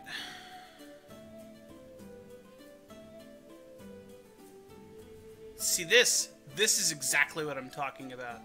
Women are entirely excluded from power.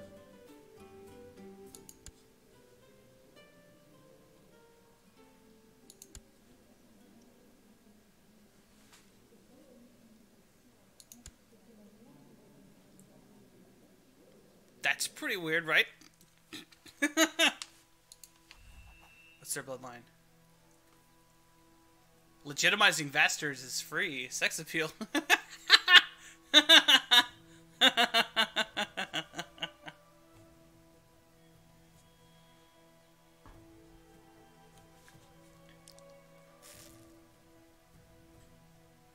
Specifically has a matrilinear marriage.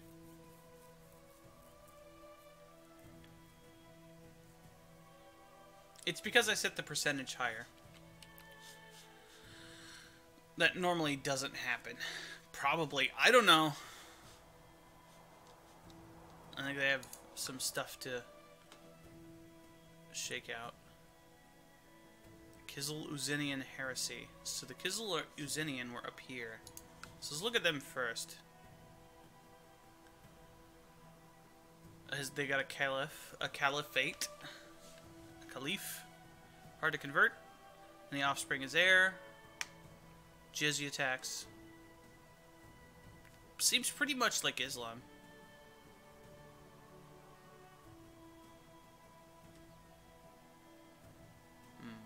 High God, the sky.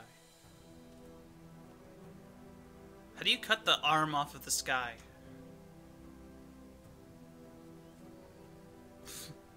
The priests sometimes cut off parts of their own body in an attempt to be closer to the sky.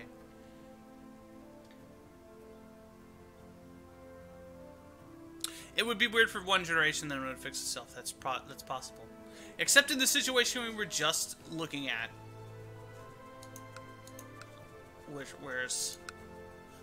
Where's that character? There was a specific character. Never mind. I'm not gonna worry about it. There was a character I clicked on who was a woman with a woman as an heir.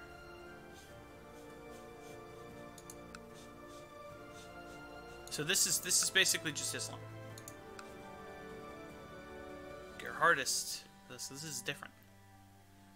It's the Heavenly Mountain again. This is the one with the Caliph. Rating, jizya tax. Okay. This is a Creed of Nassau heresy. Where's the Creed of Nassau? Up here.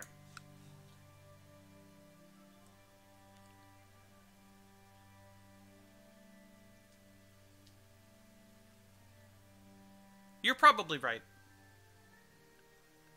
Another caliphate. Designate. Okay. Pretty standard. Pretty standard stuff.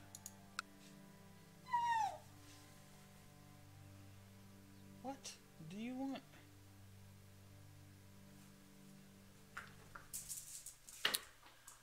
Alright. The Sheik. It's a Sheik. Oh, this character. Right. Okay.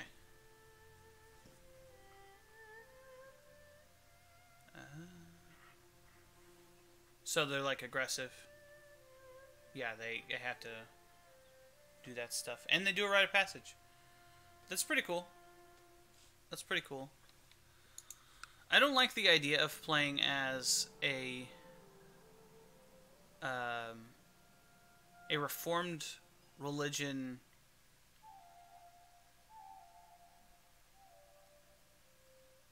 You send a guardian to a child. Okay. This character doesn't have any children, so I can't demonstrate it. Are there any in my court? Okay, so you take this guy, Thorder here, and you can right click on him, and then you can assign a guardian right here.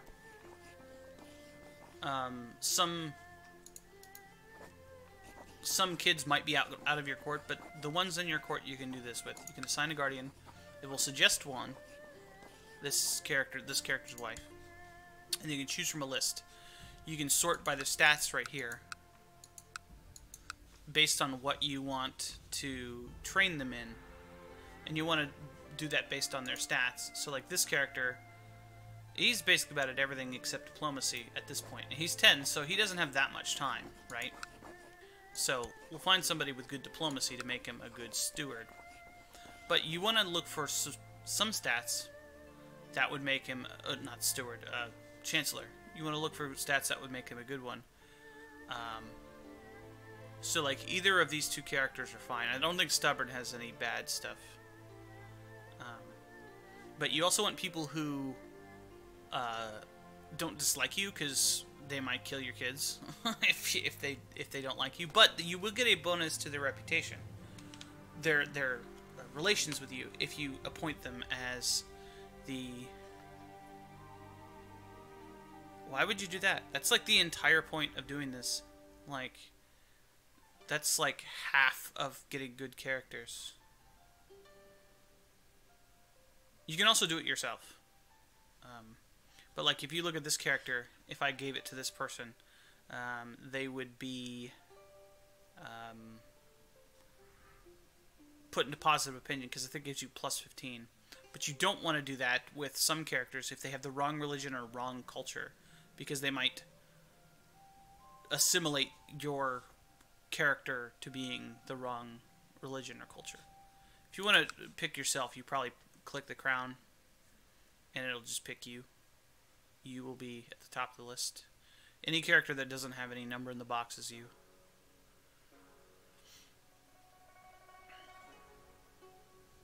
Does that answer your question? The game will automatically suggest somebody good to do it with. So it's not nearly as complex as it has. But I've like invited people from outside, or done the thing where you invite people to educate my kids, because yeah, I think that's very important. Wow, there's a bunch of different religions down here. Gemtlandi. I don't think Gemtland is down here. I've been wrong about every other place I've looked at and said, oh, it's here, but I know where Gemtland is. It's up here. It's not specifically where I'm looking at, again, but it is somewhere in Scandinavia.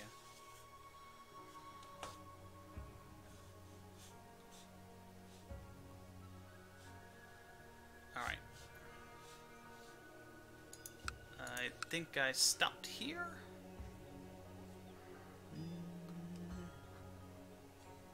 Yeah. Just turn the speed up to the fastest speed if you have nothing else to do. Click decisions when they come up. Most of this game is played through events. It's sort of like one of those, you know, you just get decisions along the way, and it helps you with your empire. Also, click on your holdings and see if you have enough money to buy buildings and such. Like, who is me? Where do I live? That's why I couldn't find anything, because my character is this guy. Okay. So if you click on your province, there'll be like one of these, and you can spend money on buildings like this. And based on what you want from the place, like if you're a tribal thing, it will have different buildings, I think. And then, like, once you get it to have, like, upgraded walls and stuff, you can upgrade it to a castle. I think that's how it used to work. Yeah, apparently we're, like, Norse culture.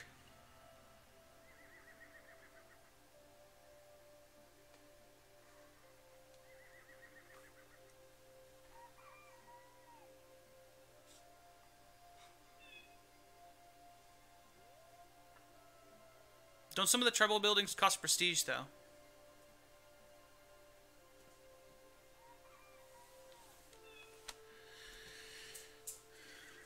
It might be prestige for some of them.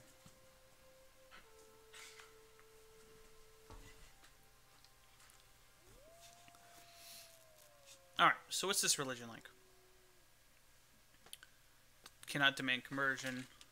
That's interesting to see on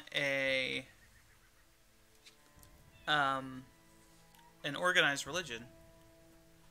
The sagas, that makes sense. For these guys who seem to be pretty Norse. Oh wait, it's just got high moral authority, but it is a pagan religion. Okay. Sacrifice. Oh, they got flower wars. Oh, but it's got the agnatic thing.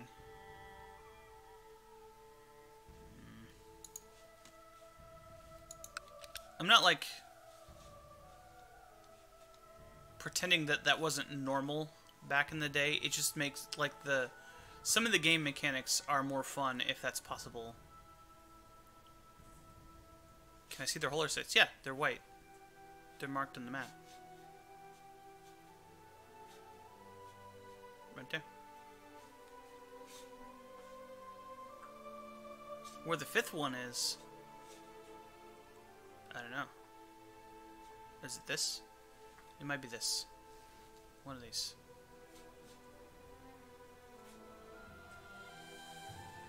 The special titles. Mostly they just give people opinion.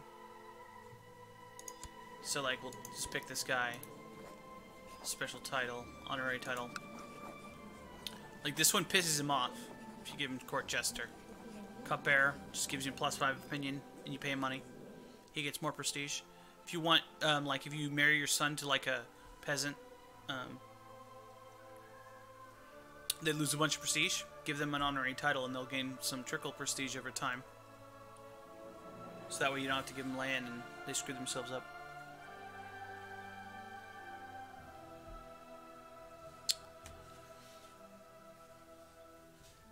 Alright.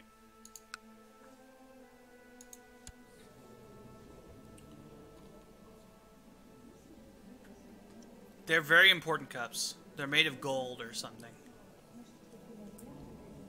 Oh, see, this one is cool because it allows women to do things. To own temple holdings. This is the perfect religion here. Allows you to navigate rivers. In Tibet.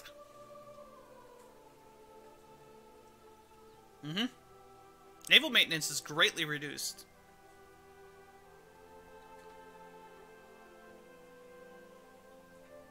In Tibet. Very, very That's terrible. Awful. Just awful. Just awful. What's this? The Owl of Omniscience. Dude, that rules.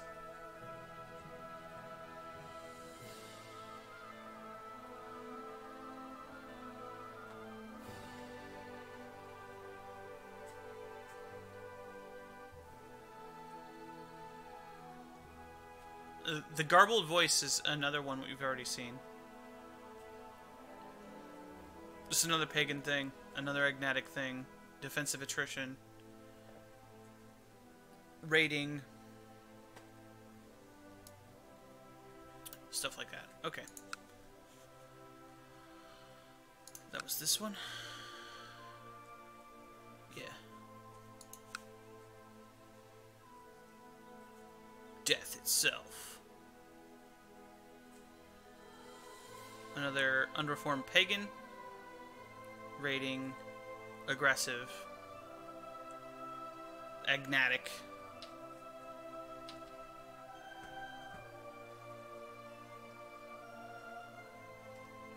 The Ganges goes into Tibet in a sense, but like, I'm pretty sure that this is just like a series of horrible waterfalls from up here. Like, the religion doesn't even reach... Oh, no, it reaches the Ganges here. It reaches the Ganges. Okay, never mind. It reaches the Ganges right here. I take back everything I said. Can you even build ships if they're not, like, actually coastal, though?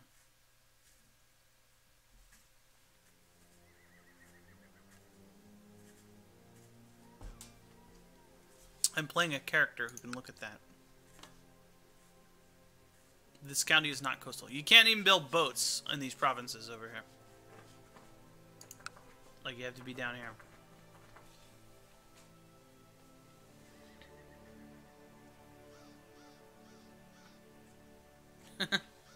No, man, you have to find the Zora armor to go up waterfalls, right?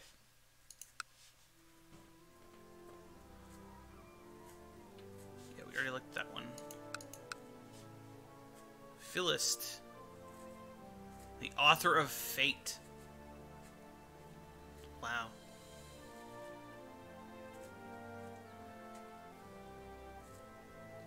This is another mute people are bad thing. They have a pope.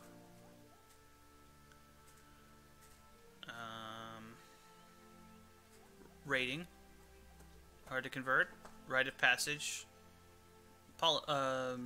Polygamy. Okay, that's interesting. Somnathian. Order unlanded courtiers to take the vows. So they got monasteries. Raid neighbors for loot. Convert. No religious head. And agnatic. Again, with the woman in charge.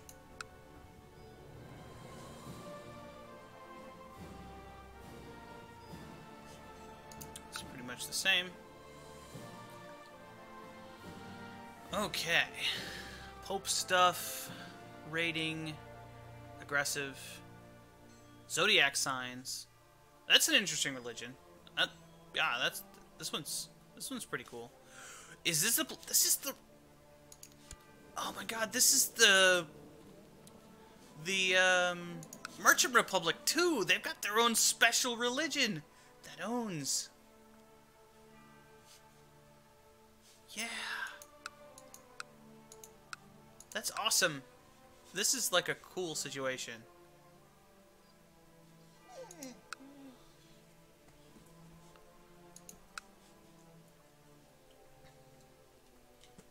A lot of popes in India. The Blood Book.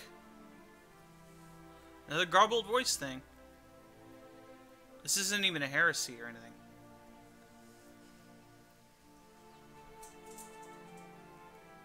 This is the jizya tax.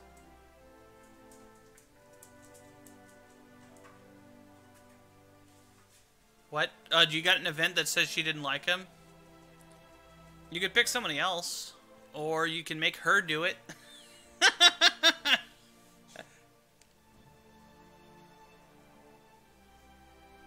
They don't need to have a guardian until they're about 5 anyway. Yes, I know. I know all that stuff. I know the reformation mechanics can change that sort of thing. But it takes a while to do that. But if they have agnatic and are organized, that's pretty bad for that sort of thing. It really just removes the idea of it takes the inheriting provinces thing via having dynastic skullduggery out of the game, so I don't like it. Not that I don't think it's historical or anything. Okay, so they wrote stuff on obelisks. These guys are Orthodox patriarchs. Raid infidels, prepare invasions, no short range penalty. Okay, it's pretty good. This is a heresy of something else.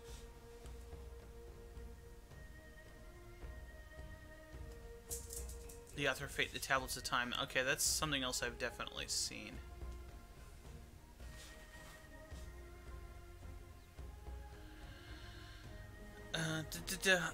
This is the first reference to haruspicy we've seen. That's where they do auguries before battles or something. Oh, and they're like, they have the sympathy mechanic. And the rating. Okay, that's pretty interesting religion, even if it's not got a lot of things. Alright, Church of the Gokanan. Gokanan. The one above. Autocephalous Patriarchs, so this is, yeah, the Eastern Orthodox stuff. How much of this game is waiting around? That depends on how you start. If you start as somebody who you can be super aggressive with, you can basically how powerful you start depends is how much of it is sitting around. Events will happen all the time though. Like there will always be something happening. And you can always turn on more or less pop-ups depending on what you want to pay attention to. There's a time slider up here at the top, and you can turn it up. So like, my computer is probably going to run this pretty slowly, but like this is the default speed, where it runs like this. But you can turn it up to go faster, and faster, and faster, and faster. And you can just let time go by pretty quickly. Stuff is happening, it doesn't really matter.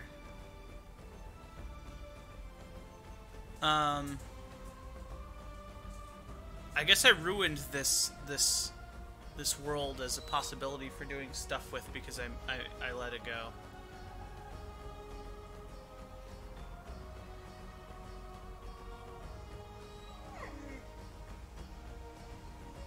But yeah, there's a lot of waiting around in these games. Not just this game. EU4 can have it too, where you're not doing a lot. But this game specifically, to get the ball rolling. Yeah, that'll happen.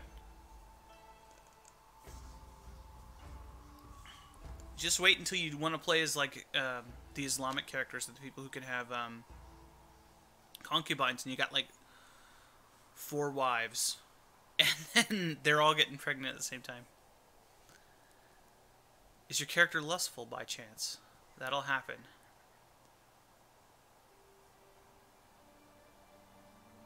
Okay, so the most interesting thing I've seen so far is this. This is really cool.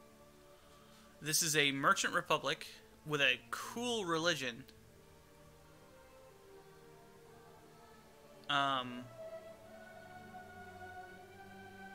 It would be cooler if they were like boat guys, I guess. But it's still pretty cool because it's got some of the new mechanics in it. The Zodiac stuff. Yeah, there you go. Vicky is an unciv 80% weighting. Unless you're Japan. Japan's not like that.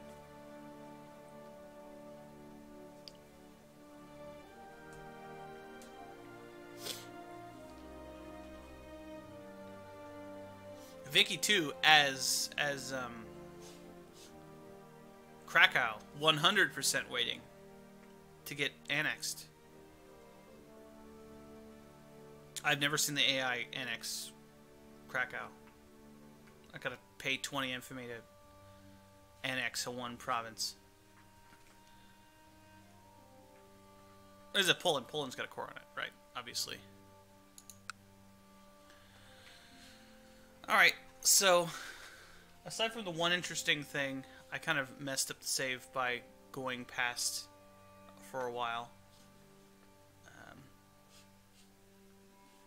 Japan isn't a real country.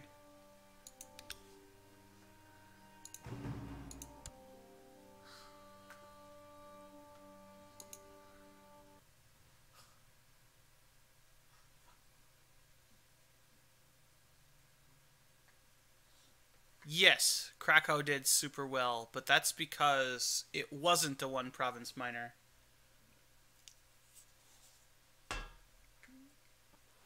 It had, I think it had a couple of provinces. Okay, let's roll another one up.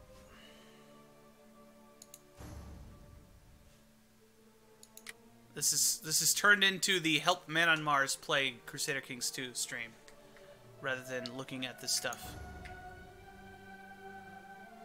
Which is fine too. That's perfectly fine. I'm always happy to introduce new players to this game. One of the nicest thing that people have said to me about this stuff is that I introduced them to Paradox games and now they love them. And I love them too. Yeah, they did. Lots of industry. That's where the mighty Krakow thing came from. Yeah. Should we do something weird, like more fragmenty this time?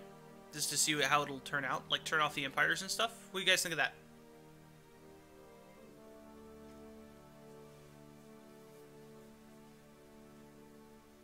We can leave one of the empires on. Or turn them both off. Make it matriarch world. Every ruler's a female.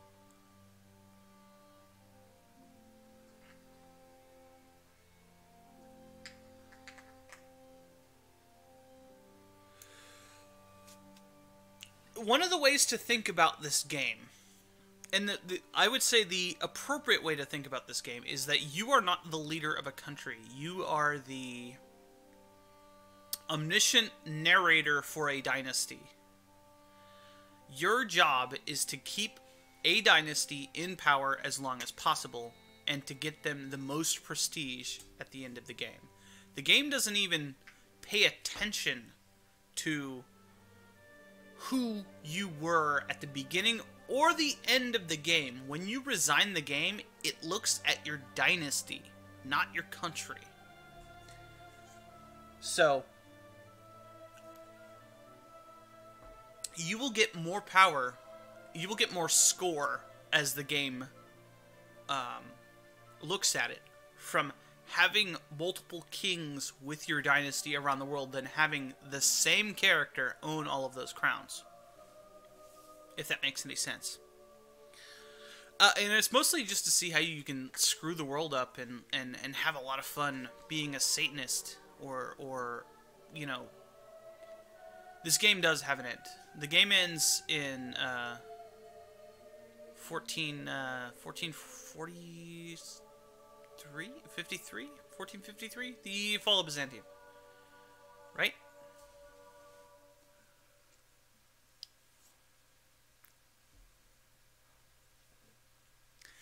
Yeah, you can overextend yourself very easily in this game.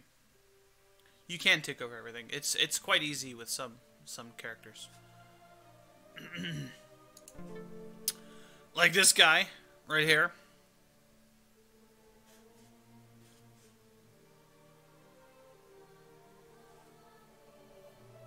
And unlike in Civ, the game doesn't let you keep going at the end of the game. You have to get a mod for that. The game will just break after a while anyway. Alright, let's turn off, let's leave the HRE on, because it's got more interesting mechanics than the Byzantines. No, let's leave the Byzantines on, because they have more interesting mechanics. More pagans. I think we're getting a good split of pagans and Orthodox. It's fine.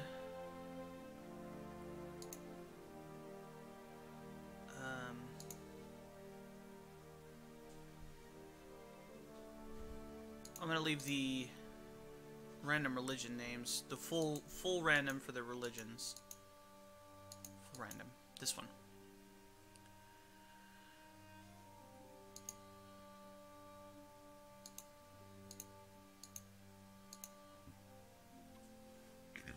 Sure, yeah. Especially if they want to kill you. And you can ally with people.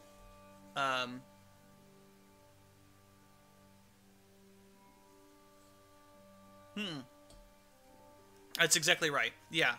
You started as one of these dudes over here. Which start did you do? I mean, if you have the base game, like, you would start at this start, and you were this guy.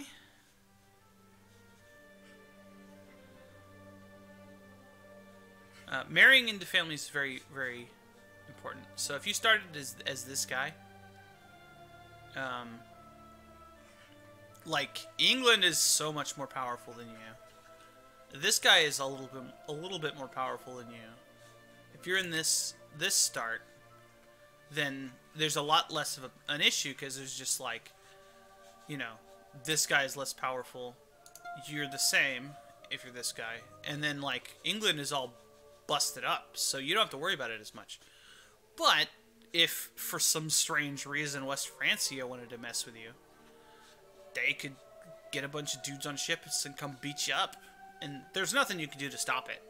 Like, asymmetrical gameplay is like the reason to play these games. Playing as tiny mans and beating up big mans is what you do. Like, that is how you do the cool stuff in these games. You build yourself up, become the King of Ireland, and take over the British Isles. Not that I've done that, you know, in videos or anything. Alright, back to randomizing.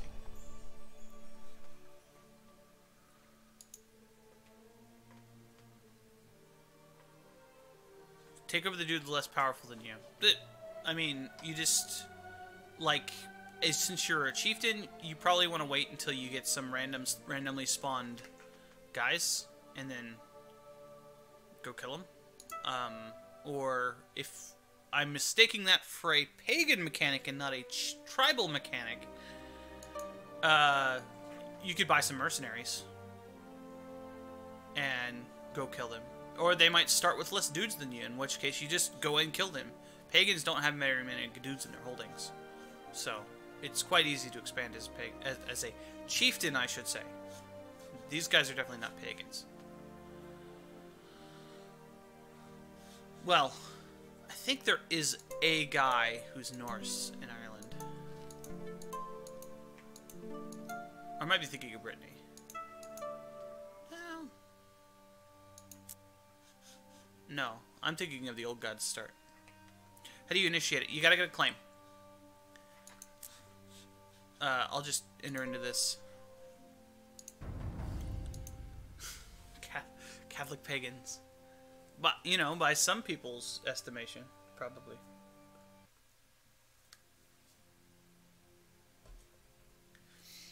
They're syncretic Catholics. They have two religions. So you would go to the character, like, right here. This is the dude I am assuming that you're wanting to take over. The fabricate claims. Yes, you have to have a claim. So what fabricating a claim does is gives you a casus belli. So this guy, if you have a claim on him, he looks like he's got the pox, actually. Maybe you don't want to touch this guy. You would go to this screen and go to Declare War once you have a casus belli.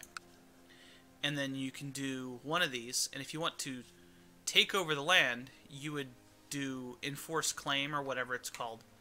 Apparently you could just border dispute and take this one because he's next to you. So maybe you just do that. Maybe all that thing about fabricating claims is useless because apparently you can just do it. But if you're this guy...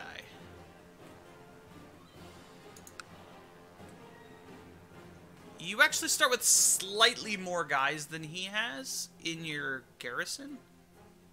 Border Dispute is a bad CB, but he doesn't have to wait for it. That's my point. Yeah, you start with more levy than he does, so you start with more guys. You can probably win the battle. Yeah. 420 conquer Ireland every day. So, oh, and you have a church holding too. Church holdings don't give you any troops. So yeah. You guys are pretty much equal footing, and that's depending on stats. And most of these guys have random stats, but you have a 2 in this instance, and he has a 0. So like, the numbers may be slightly different for you. But yeah, you just right click on him, declare war. The border dispute costs you piety and money instead of spending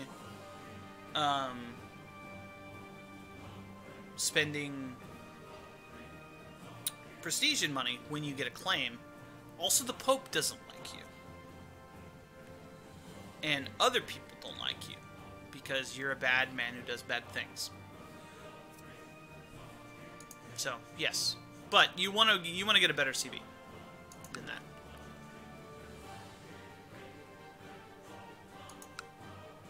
What you can also do... Look on the dudes... is you could raid him. You could just do this and go raid his ass. And clicking on there lets you toggle looter, which they become hostile, but you can just steal their stuff. You're welcome, man. Like I said, I'm always happy to help.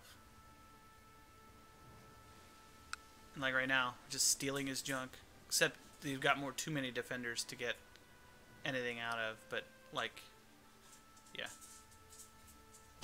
Look, everyone. It's the violent creature of our earth. And thank you for the follow, man. I really appreciate it. What's this? Oh, it locks.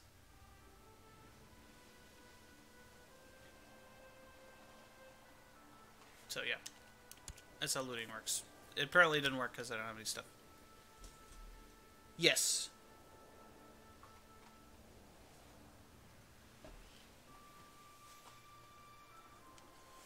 It used to be a lot worse. Like, it used to be pretty comparable, honestly. Back in the day. And it costs prestige instead of piety. Having low piety is sometimes worse than having low prestige. Low prestige is always bad. But it's easier to get prestige than piety, I find. Depending on your religion. It's easier to get piety if you are Islam. If you have one of the Islamic religions. If you get a guy who has higher stats, they will higher whatever the stat is. Talking to people's stat. They will fabricate faster. And honestly, as a one province count, yeah, it takes longer to do things. That's the downside of starting very weak. Is it's like you have a lot more build-up time. It does let you micromanage your provinces a little bit, but especially in the early starts, there's not much micromanagement to go around. Alright, let's do this thing. Let's turn the number of dukes to few, number of kings to few, emperors to few. Let's turn off the HRE. We'll leave this the same, just so that it doesn't mess with the agnatic stuff. More pagans seemed fine. Heritage percentage, whatever. I'll leave the cultures on random because it messes things up. Religion's full random. Everything else is fine. Okay. Let's generate it up. Yeah, mean time to wait is random. It's like the most random of the specific things that I've messed with as far as like modding goes. That isn't like just absolutely random. It's a better random because it has a thing where it will almost always happen by a certain time. The Seussian Empire. Dr. Seuss lived there. Man. This is almost like clicking this button.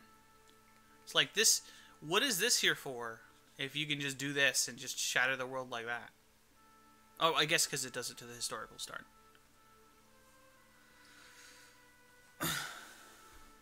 Wow.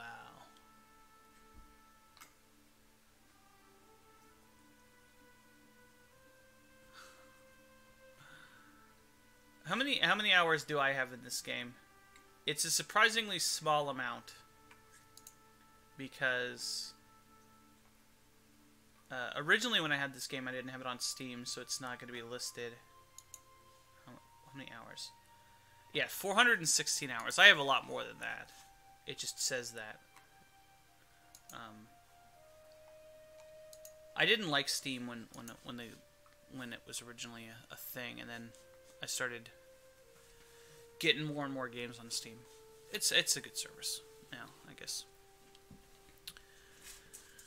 Okay, so are there any kings? There's a few kings in there. Okay. How's the government look? Ooh, that's a lot. What? It's backwards town in Europe. I like the Merchant Republic in Ireland. That seems pretty cool. Oh, the Empire goes all the way through here. A lot of Merchant Republics. Quite a few. The tribes of Ceylon.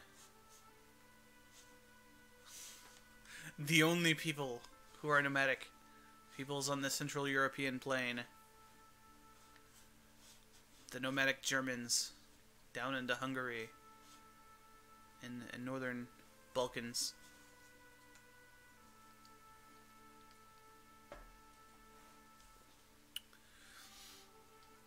Yeah, I dig that. Apparently there's a theocracy here. Theocracy here. There's one there. Ikta in Persia and the Levant, and also in Turkey and Bulgaria, Thrace. That seems pretty normal, I guess. Feudal India, tribal Bengal into giant revolt risk in Van.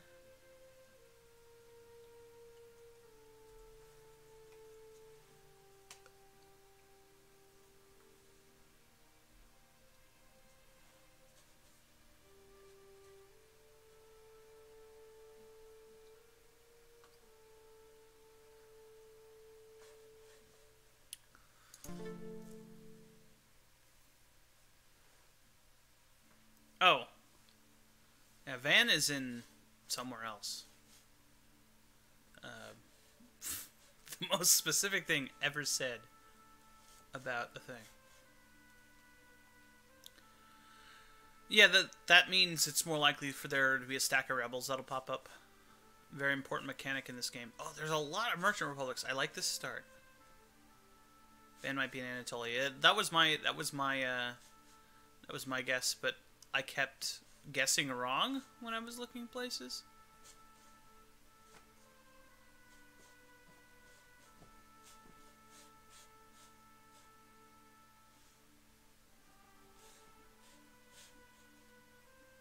I don't know. I'm stopping looking. Alright, let's take a look at these religions.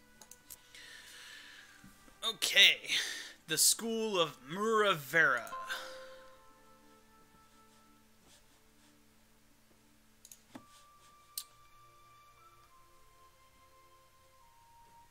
Jerusalemian. Okay.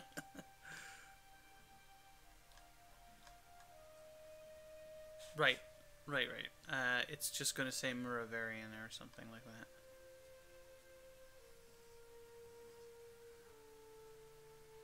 I'm not going to try to pronounce that. There it is. Muravarite. Alright, so this is organized. It's got Sagas, the one who came before, and the Ravenous Hunger that owns. In Van, if it's in Turkey, maybe. Also, no. It might be... Well, yes, it might be related to the iconoclast thing, or it's just the Basilius being a stupid asshole and just driving up. Like, the Emperor of Byzantium can just be a dick and, like, mess with people. So you'll often see high revolt risk there.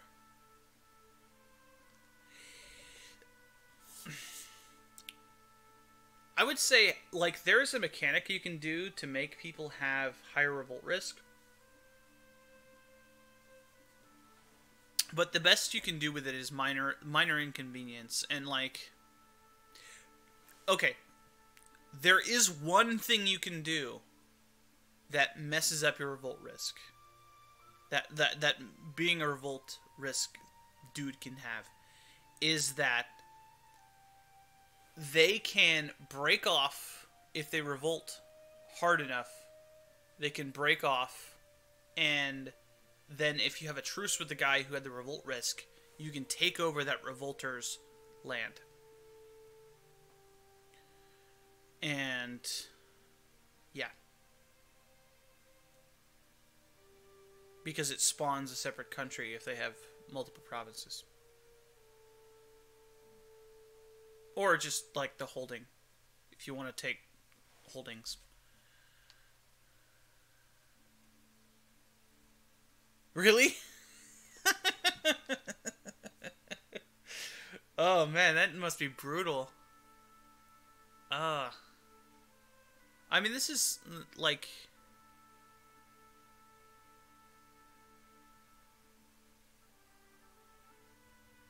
Not province rebel shenanigans, no. Yeah, you're right. But, well,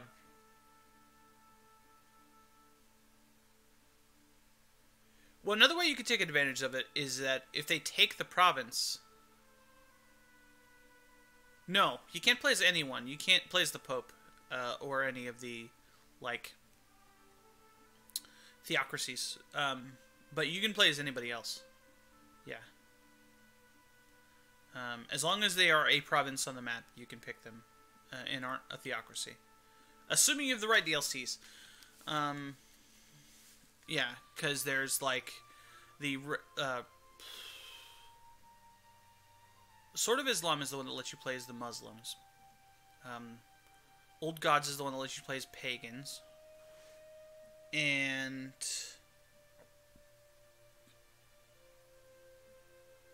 I'm trying to remember what the one that lets you play as republics is called.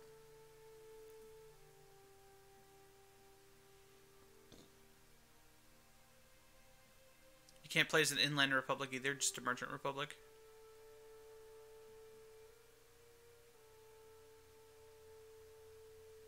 Man on Mars, have you ever heard of Europa Universalis 4? You know, I was thinking it was going to be something like that. And I was going to feel really stupid, but I accept this. I'm an idiot.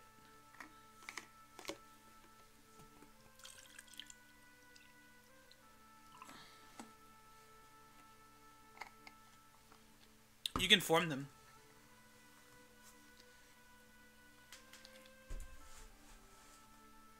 I think. You can just make inland republics. You can promote a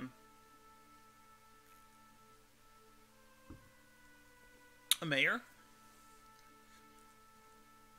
It is easier to get into because it's less complicated, but if you like the character interactions in this game, yeah. It's very good. It's made by the same company. It uses a lot of the same mechanics. You would, because if you were playing as a Merchant Republic and took non-coastal territory. Well, no, I guess, yeah. And you just wanted to form a guy, I guess. The fact that you have an option to kill your just born grandson is amazing. Yes, you're learning. There you go. Now go kill the Pope.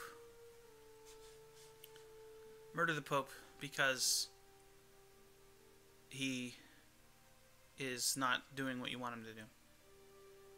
Alright, so this religion, this is the big one here. These guys are tribal? Yeah, can't kill your own kids. That would make it too easy.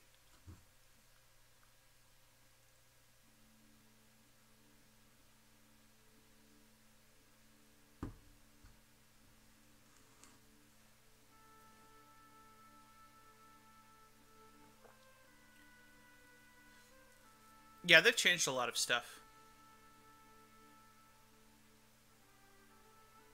Right, I mean, you couldn't play as them. You'd think they would change them into a Merchant Republic. They're a Merchant Republic in EU4. Aren't they? Maybe not. Okay, rulers can order. Okay, so they've got the monastic trait. Allows women to hold holdings. Raid infidel neighbors. Do not mind if they're okay. So they're aggressive. Can have multiple wives. Oh, they're noble. Okay. Okay, so that's a pretty.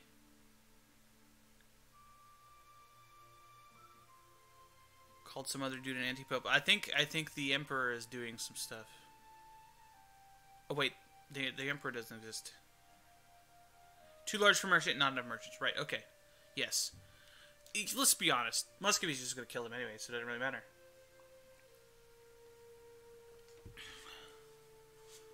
Okay, so this is pretty standard religion. You know, pagan. It's not actually a pagan, but it's a lot of the pagan mechanics.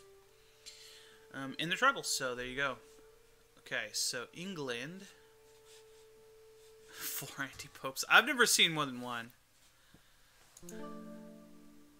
Alright, so this is North Rhea-Cedid. Oh, it's right there.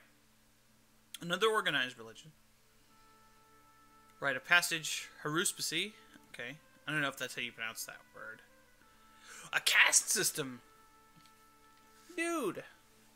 You don't see that very often. Priests can inherit titles.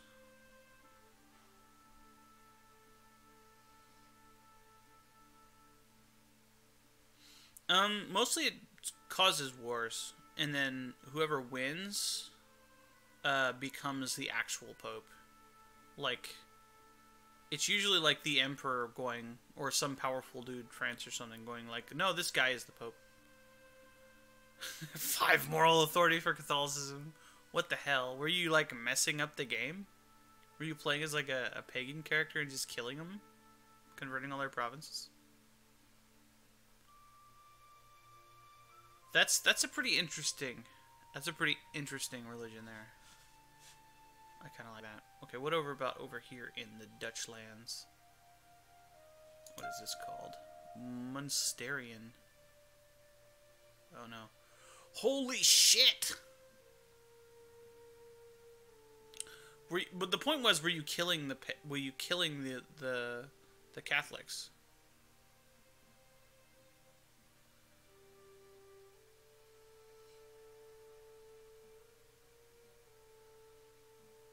Oh, okay.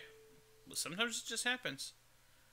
So with other council members, but it could be send them off to other places doing jobs. Well, I don't think your marshal can. But you can send your priest guy to go talk to religious leaders, namely the Pope, usually. Or, you know, some neighboring bishopric or one of your bishops. And it'll gain you reputation with them. You can also send your... Oh yeah, the Umayyads are there killing the Catholics a lot of the times, aren't they? Yeah. No, that makes sense. Because the Umayyads are down here doing stuff. And oftentimes the Saxons can just wreck up stuff over here. Unless old Carl gets his shit together and kills them. Okay, so let's look at this one. This one is in the Netherlands. Another. This is pagan, agnatic. Carl rarely does get his shit together. He's easy to play though. Rating. This is a garbage religion. The cult of Henrik.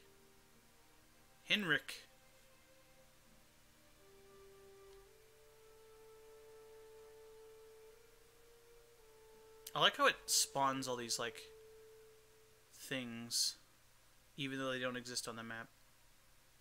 Henricus, there we go. Oh, Illuminati confirmed, everybody. Alright. So this is a pagan.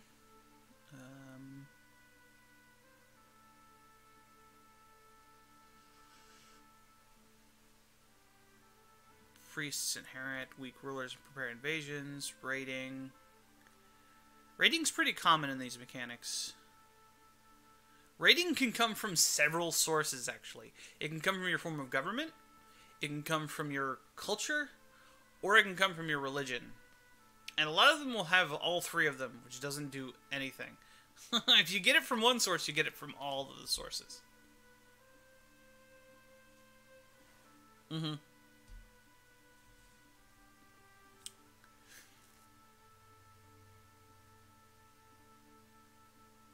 Yeah. Well, I mean, in this story, they didn't want to be in the ocean anymore because the Omega ate all the fish. So maybe they were like, oh, we hate the ocean. So they want to hang out, you know, in Denmark. There's no ocean in Denmark, for sure. It would make more sense if they were over here because the Dutch like to fill in the ocean because they hate it. The worst looting option.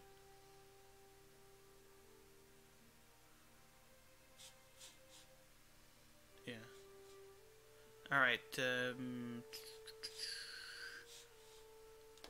let's move over here and check what's at Iceland. Schwabenite. I saw that before. Schwaben is not here. It is in Swabia, which is in Germany. Coastal rating is the only wild type rating. Well, no, I mean if you're a horse lord.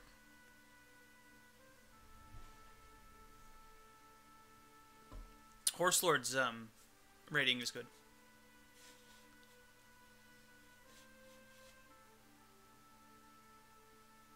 I'm doing it again. I'm looking for places that I think are in a specific place instead of doing what I'm supposed to be doing here. It's like, oh, I'm sure it's down here. Apparently, I am always wrong. Yeah, Horse Lord's rating is pretty good. It's a lot of fun. It's a little simpler in that, yeah, like, it's the fox one right here. A lot of times I'll just do it manually instead of doing stuff. It says the zodiac signs and the rite of passage. And this pagan.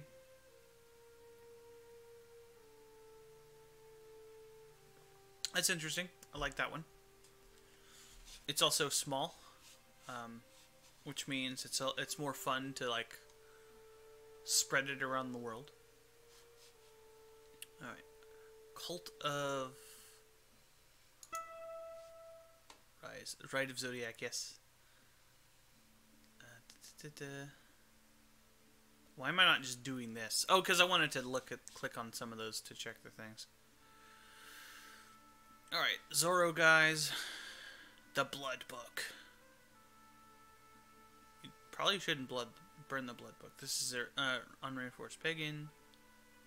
Unreformed is the word I was looking for. They've got the naval maintenance river thing, raids, religion as women. This is basically Norse, without the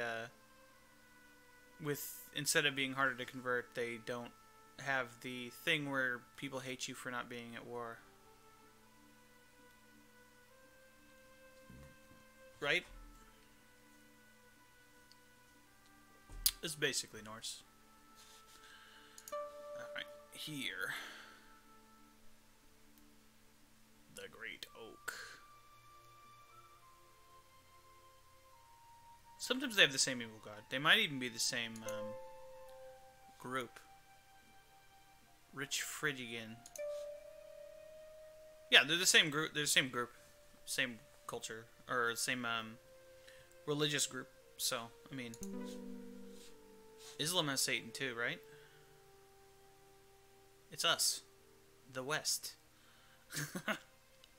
Yeah, these guys have the aggressive thing. Ignore defensive attrition, so that's like the nomadic thing. No boat stuff though.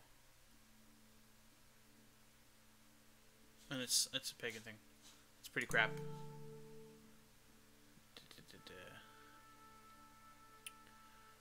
Right. See, this is the same group also. Oh, the Haruspisi. Oh, and the Flower Wars. Yep, all of the flowers in Finland. It's up here at the Arctic. We definitely have a high veneration of flowers. There are definitely flowers in the Arctic. I'm just being a goof. That's pretty cool for those. Again, pagan. Alright. Let's go back over here. Look at these. And now we're getting into the nomadic stuff over here.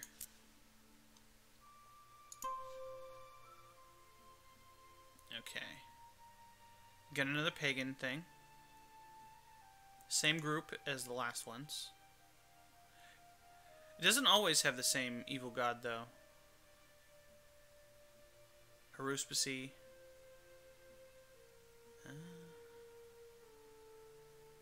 Okay. Not ones that we can think of. Yeah, there's flowers in all kinds of cold places. It is foolish to think that plants don't exist in cold places. And I am foolish for perpetuating that. Okay. It's like we only have, marrying multiple people. That is it. And invasions, which is pretty normal. Alright, what about Italy? Italy is tribal. Poppies don't grow in the Arctic. So you can't have, like, Arctic heroin. The Skin-Bound Sagas! Oh, those were my favorite.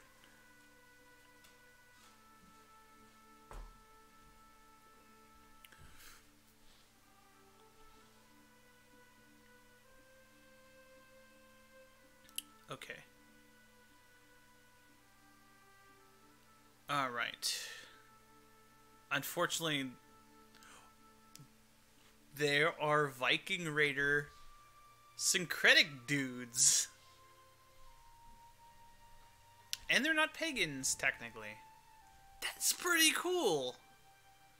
Reformed seamen. I'm not gonna say that anymore. But yeah. No, it won't. Probably.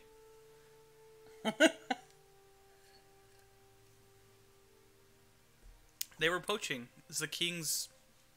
There's deer in Ireland, right? The king's deer.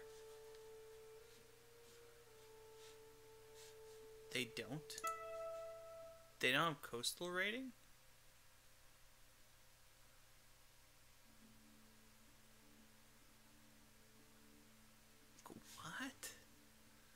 You're right. That's like shit.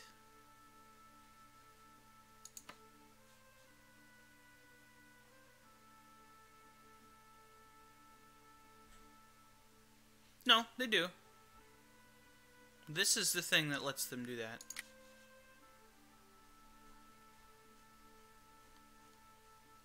They should have coastal rating for that. Unless they don't have looting at all.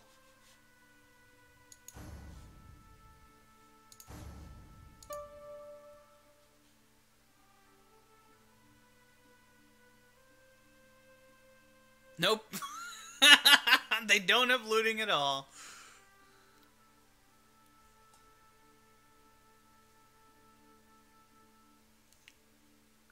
Did you burn him? Burn him at stake? Or did you, like, take his money and kick him out? Oh, heretic. Yeah, yeah. Heretics. Right. Yes. Burn him. Burn him at stake. Or do whatever you want to him. Take his land. I like the designate offspring thing. That's really good. Not pagan. He went to jail. Pagan jail.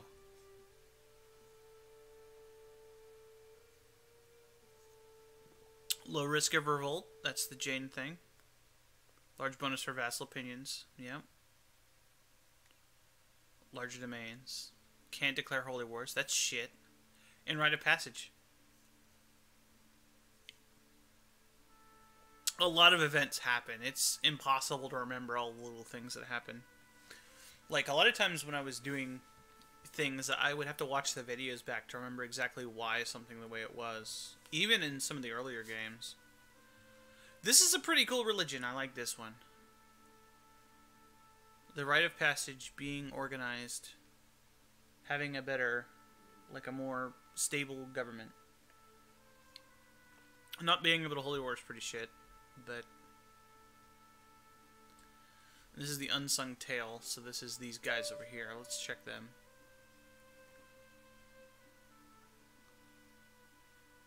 So this guy, they've got a pope.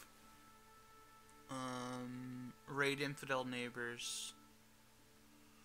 Agnatic.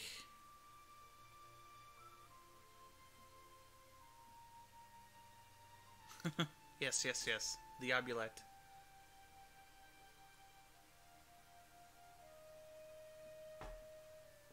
That can happen.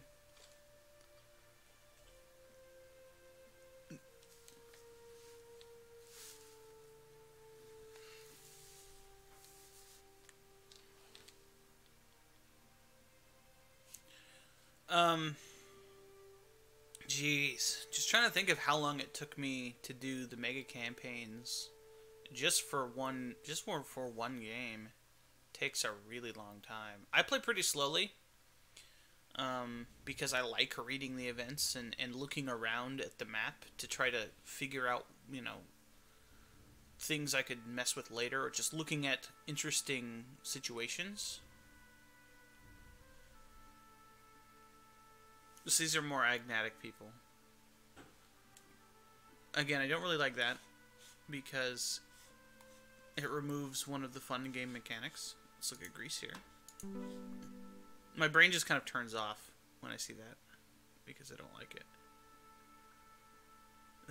There's your holy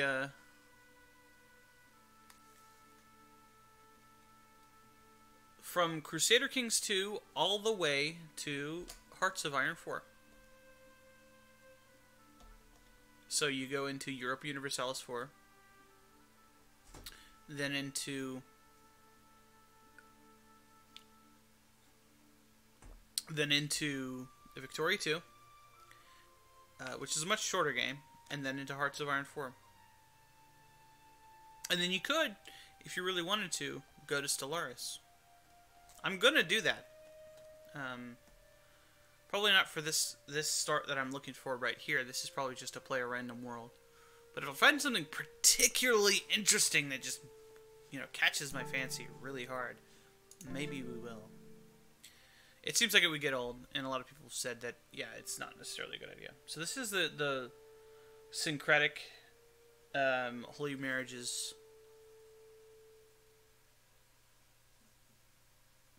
Raiding infidels. They're aggressive. And it's got a caliphate.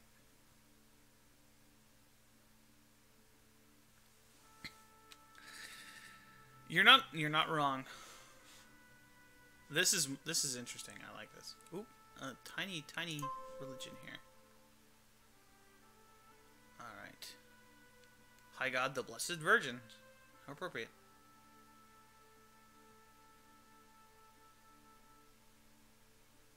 What do you mean? A head cannon.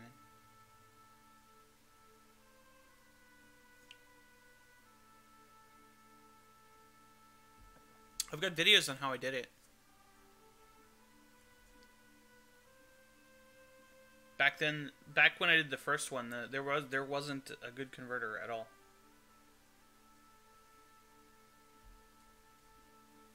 I had to make new countries and stuff. So, syncretic haruspicy.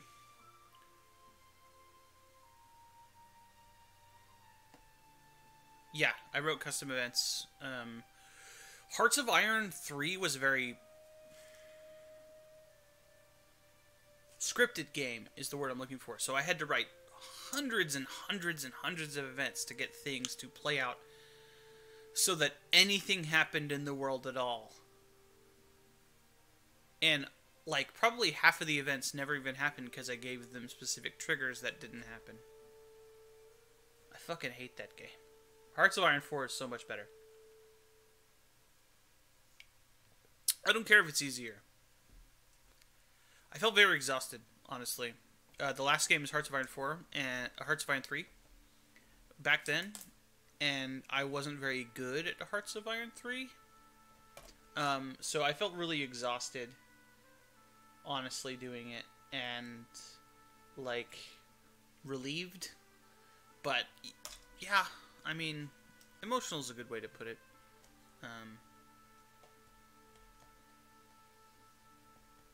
It's a big accomplishment to actually get through and complete it. I didn't actually complete Hearts of Iron 3 in the Zoroastrian one because I was just bogged down so much. It would have been the same video over and over and over for weeks because I was just in such a stalemate. I actually ran the game off screen and came back in 2 hours, and it was pretty much the same. No, like, Hearts of Iron is a lot of work, but I think Hearts of Iron 4 will be worth doing because it's a lot easier to make dynamic stuff happen in the world. Hearts of Iron 3 had bad gameplay. Hearts of Iron 4 games take less time and are less micromanagement, and it runs better. And you can do so much customization. I don't care if it's easy. You can do so much customization with the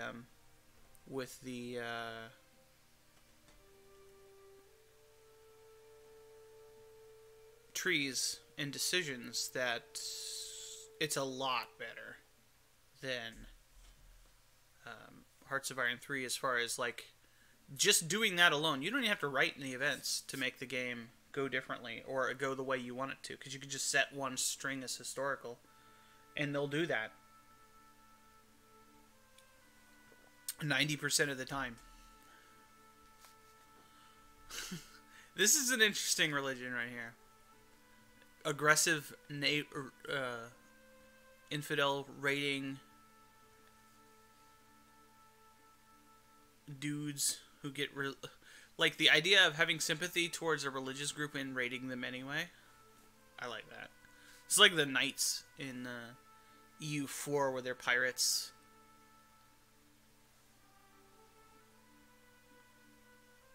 One frame per second. That's how crazy it gets. No. I've never done the Stellaris part. Stellaris wasn't out. Stellaris wasn't even a twinkling in Wiz's eye, which sounds like a dirty thing to say.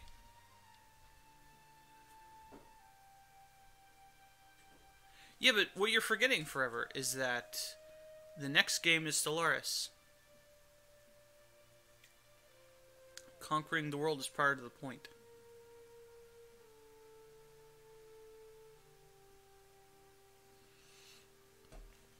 And I can do stuff in the custom game to make it harder.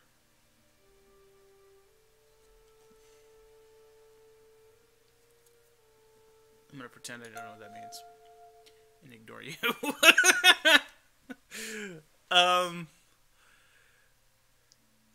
Wow. Look at this guy with his reduced naval maintenance.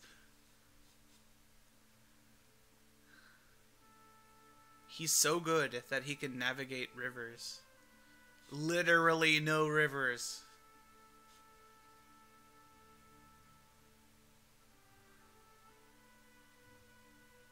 I mean, he is one province away from a coastal province, so it's not that big a deal.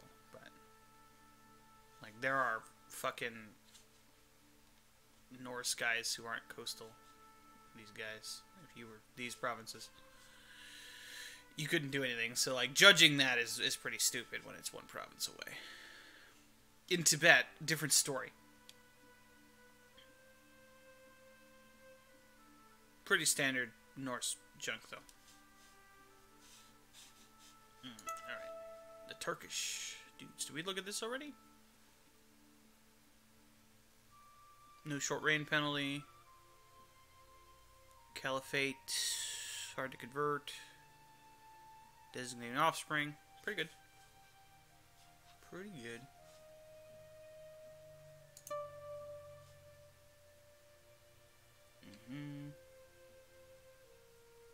Honestly, this one has had the most not shit religions. I say that and then immediately run into an agnatic one. Jizya tax.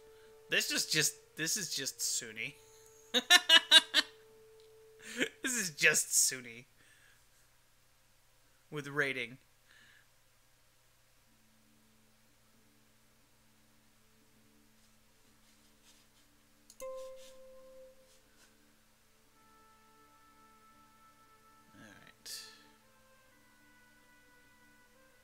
This has the stability stuff, rite of passage, no pope.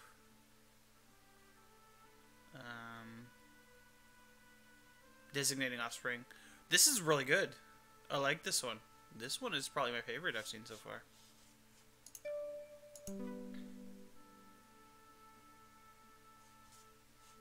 Oh, this one. I'm gonna look at this one.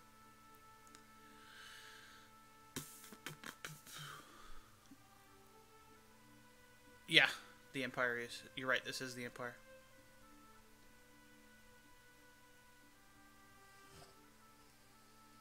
Venerating ancestors and rite of passage. So this is the ancestor worship and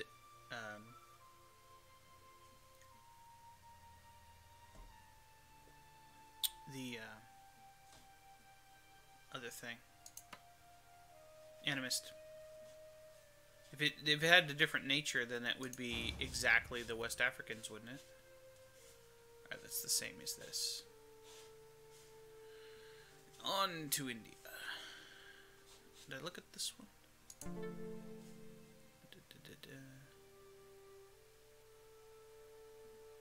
No, I didn't. Okay, pretty normal. So, jizya tax, it's just Sunni, without the bad parts. Jizya tax, caliphate, rite of passage. That's pretty interesting. Let's save India for last. Did I skip this one? I think I skipped this one. Alright. They got a Zorro Pope. Hooray, the Zorro Pope.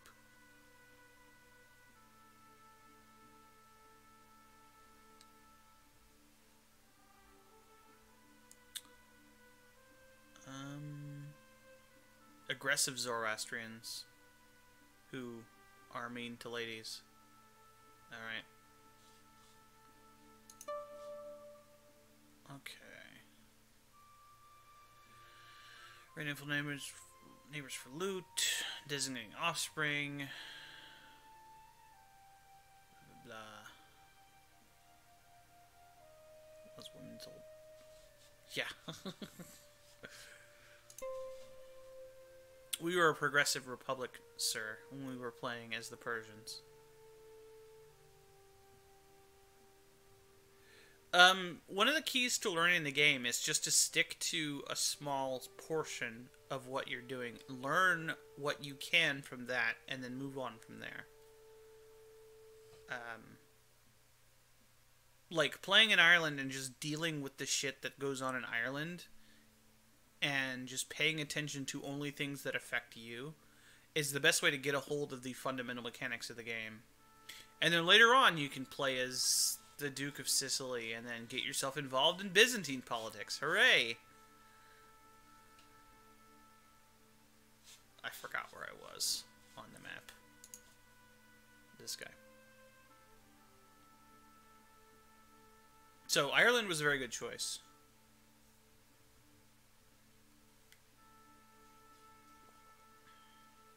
So, no Pope, jizya tax. Well, like, yeah, just at the beginning of the game, just focus on conquering Ireland, and then once you get a hold of the mechanics well enough to do that, because it's not necessarily something that somebody who doesn't pay attention to any of the mechanics of the game can do.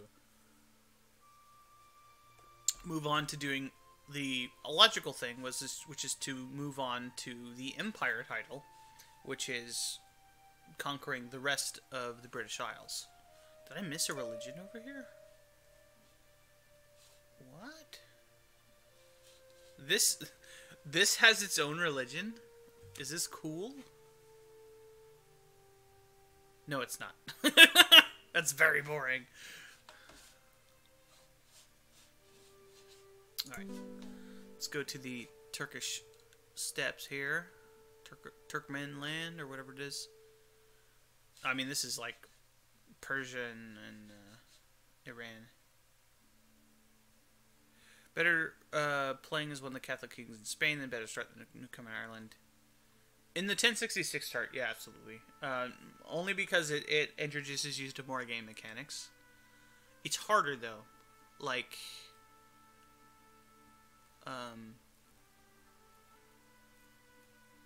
if you're playing in the Old God starts, there really isn't a better one than Ireland.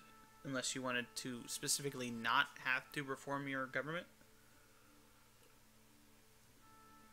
In which case I would say play as Carl. Or one of the English dudes. And hope the Vikings don't come get you. The Vikings will come get you as Ireland anyway. So just we prepare for that.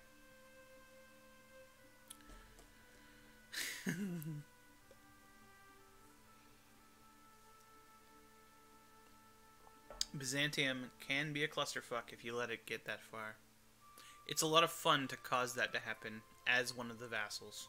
That's one of the ways of getting the emperorship, is just to fuck everything up so bad that you're the only competent person in the entire empire.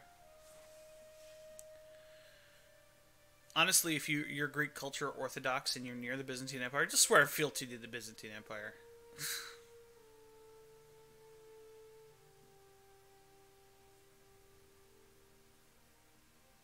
The Vikings are totally there. They won't come get you until later if you're starting in the Charlemagne start. They don't get boats until 60 or 70 years into the game. The Byzantines are in a civil war, but unfortunately they never lose. Like, they always still exist at the end of the game. Instead of being reduced to 1 or 2 provinces like they are in E4.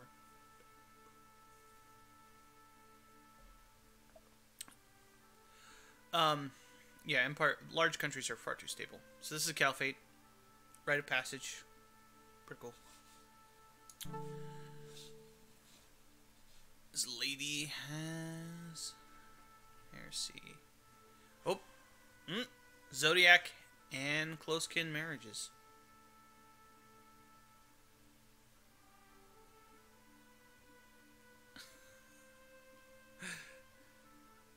Norse gets both around 800, yeah. So, yeah, I was close. 70 years into the game.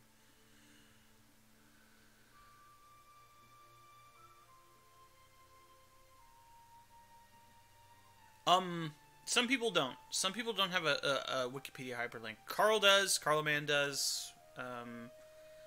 The dude in Saxony does. Like, people who are actual historical people will have stuff, and they'll have stats and all that stuff. A lot of times, if you go back far enough, it will just have, like, just stuff about legendary dudes. Some of them don't even have portraits. Muhammad is a character in the game, technically. He's been dead for hundreds of years, but he's still there. So this is raiding Zoroastrian Zodiac stuff. That's pretty cool. It's not pagan, too. It's an interesting starting area, too. Alright. I missed this one. How long it took to make? Probably a few years. I mean, it uses the same engine that they've been using. Well, this is the second Clausewitz engine game. Or does Vicky 2 uses the Clausewitz engine, doesn't it?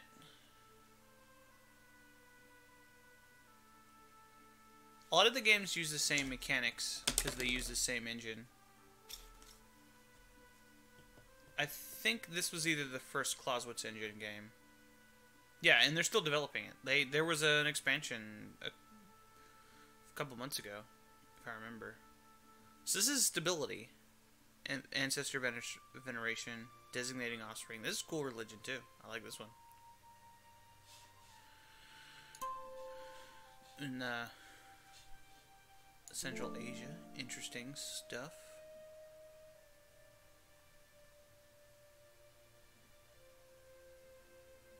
Victoria 2, I mean. Is it still in the Hearts of Iron 2 engine?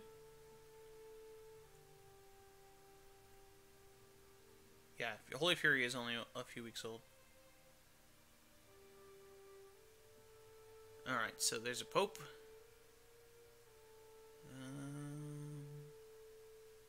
Raiding infidels. Seems like every religion in this world can raid infidels. Designating heir. That's a really powerful ability for the religion. Where to convert. That's pretty good. Very good. I thought this was just a wasteland because it has that brown color.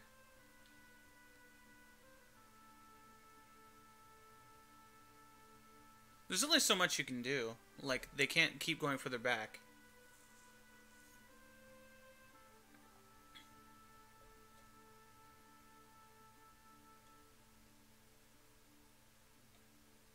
This CK3 comes out, Stellaris will be taking place in the present day. No, it's the day Vicky 3 comes out. Depends on your definition of expansion, but yeah. Yes, there are a lot. Okay. Pope designation. Am I looking at the same? This is very similar to this one. Did I just happen... Oh, I happened to click someone who was the other religion. Okay. Designating heir. Jizya tax. Boring.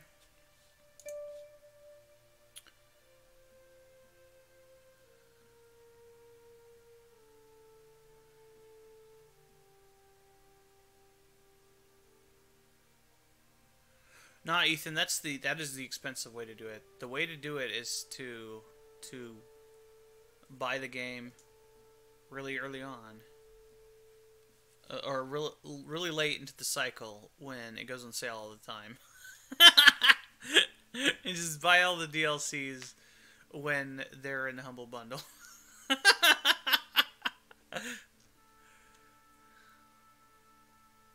As a joke, in one of my earlier streams, I had my little thing down here. It said expensive Paradox DLCs. The only reason I'm even thinking about doing this is because somebody actually took that seriously and gave me like $100 to buy expensive Paradox DLCs, which I greatly appreciate. But damn, son. This shit is expensive. Well, yeah, I mean, you can always you know, peruse the web to find things. Yeah, but like, even if I did do that, like as a YouTuber, I would never admit to doing that. Like, I didn't. Like, I have them on Steam. Like, you can check. I should put the link to my Discord channel. I forgot to do that. Hang on a second. Oh, I'm in the menu. It doesn't matter.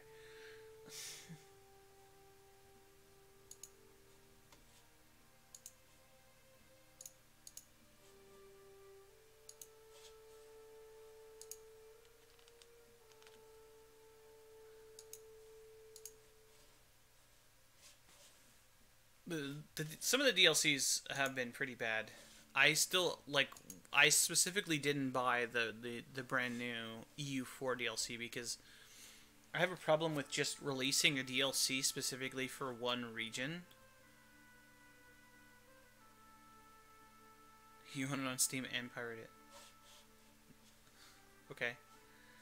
I mean, like, you can... This is one of those games you can, like, make a copy of and just, like... When I was modding stuff, I would just have an entirely different copy. And I just copied the game from the other folder. It'll run just fine. It'll just take the files from there instead of from the original install. Where was I? Alright, so this is Eastern. The Autocephalous Patriarchs. Hard to convert. Close from kin marriages and rite of passage. It's pretty cool. That's pretty cool. It's in India. That's an interesting place. No short range penalty. Agnatic. If you jump 20-30 hours in the DLC, should be worth buying. Well, the thing is, if you're going to be playing in that area, like 20-30 hours could be a campaign for you, depending on your thing. Like, I definitely got Rule Britannia because I play as the English pretty much every expansion because it's my, like, metric on how the game has changed. I'll just play as England. Because England is one of the strong countries that you can't really fuck up. And they can do everything. England can do anything you want them to do. This is my glowing 10 out of 10. Would England again?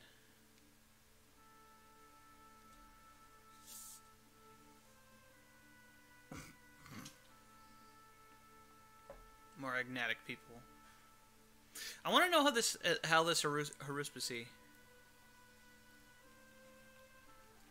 does.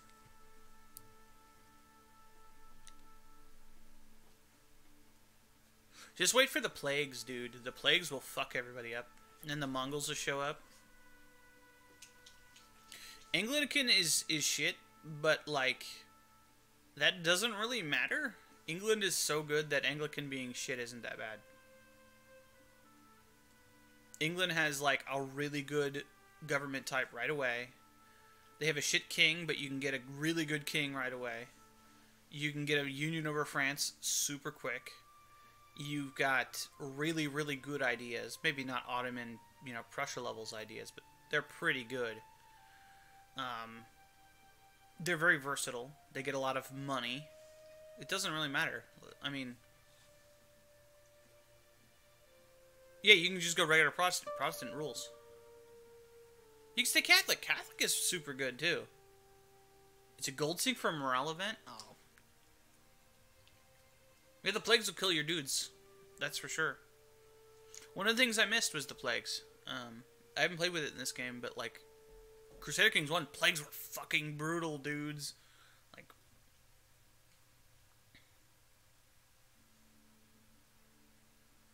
it's one of the government, the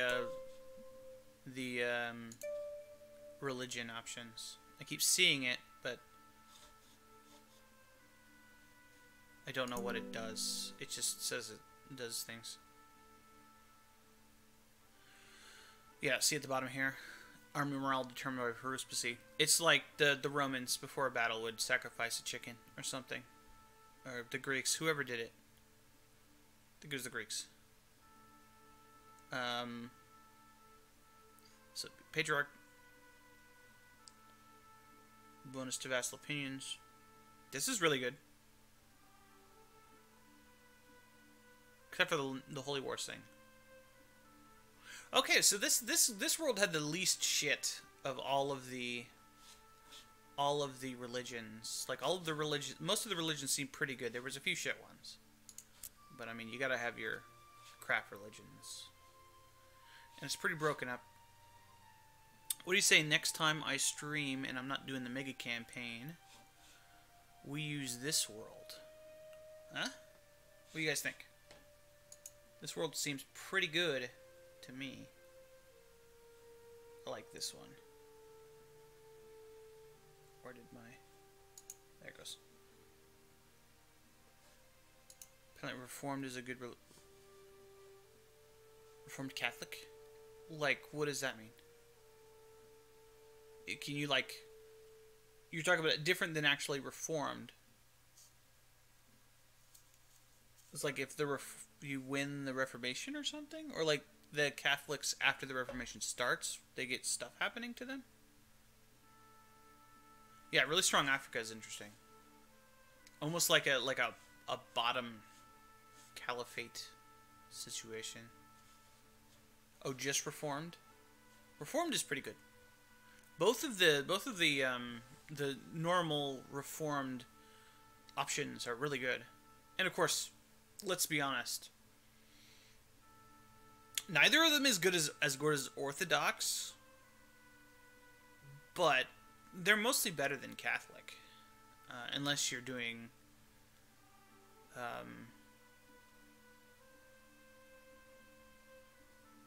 unless you're doing, like... I'm trying to think of a very specific thing that you would want another religion for. Reforming the New World, you definitely wouldn't want to have... Curia Controller is really good, but it's random. Unless you're really big, you can't determine whether you get the Curia Controller. Unless you're going to be safe scumming all the time. And the Treaty of Tordesillas is pretty damn good if you're colonizing, but animism is clearly the best religion. Animism is cool. That's the one that lets you get the cults, right? Or fetish things. You collect things from other religions like Pokemon.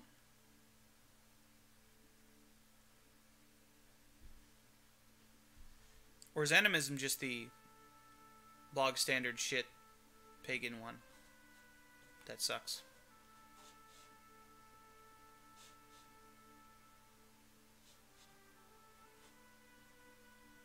Yeah, totemism is real bad.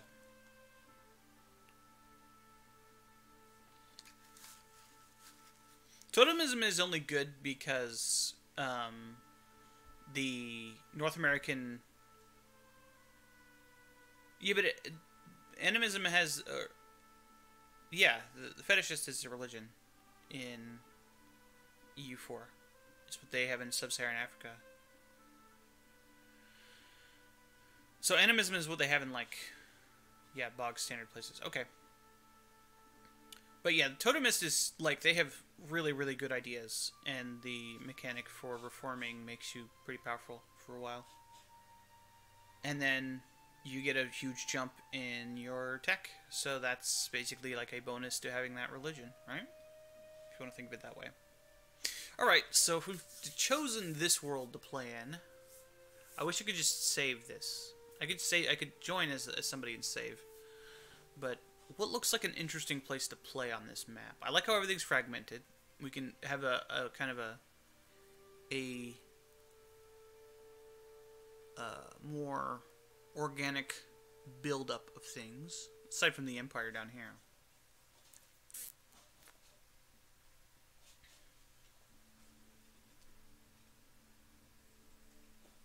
And, like, which religion do we want to play as? There were a lot of good ones.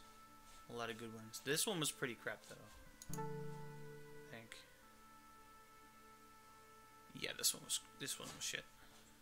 So no, not here. And, you know, we could always rule redesign to do whatever we want. There's no, like, oh, you're messing up a historical start, man. It's a random map. Who gives a shit? Right?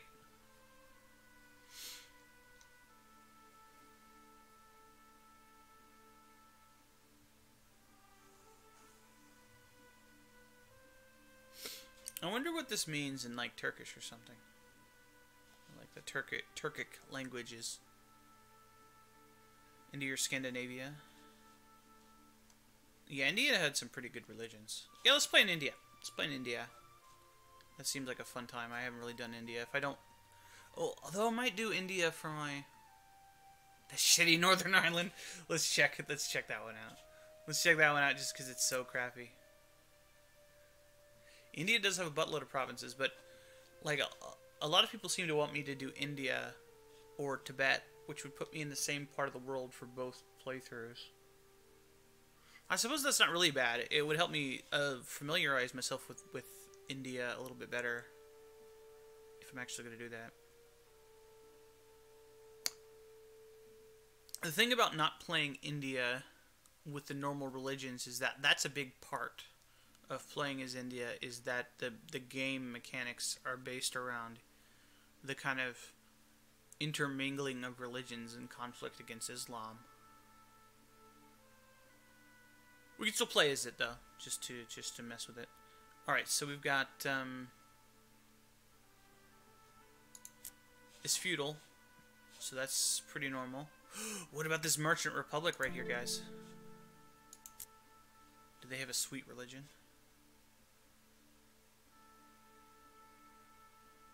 Designating offspring is there. It's hard to convert. Raiding neighbors for loot. Marrying your sister. The mod that adds in China. There's a mod that adds in China. Being up against the side of the map is kind of a bummer.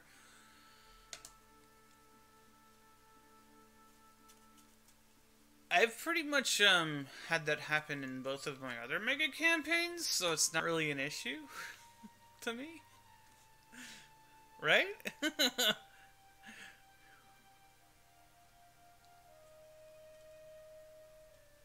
If there's a mod that adds in China, I'd have to look that up. That sounds like a logical thing that they would do for a... Oh, you know what is the shittest Paradox game? Sengoku, man. Sengoku is a shit game. No, it's not the shittest game. It's pretty shit though, but like the shittest game is March of the Eagles. March of the Eagles is crap. China hands out every province. Sengoku was proto CK2. March of the Eagles follows me on Twitter, man. I don't know what you're talking about.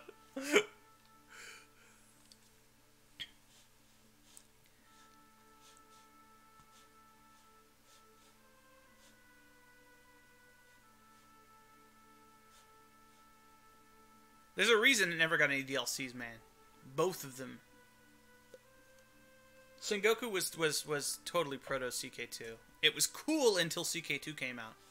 And then CK2, like the original version of CK2, was pretty crap.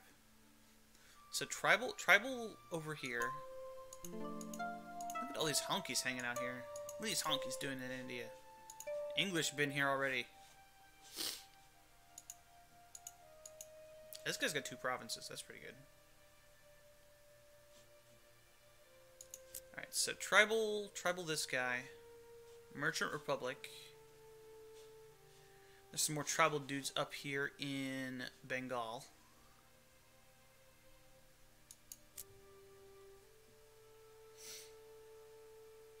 It's because it was bad. Like, they didn't finish the damn game.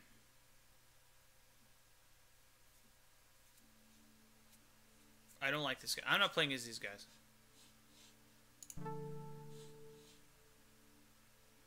Oh, this is a different religion. We didn't read this one.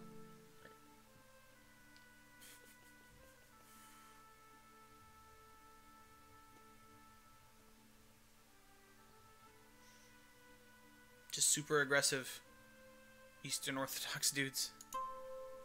Oh, this is even a different religion.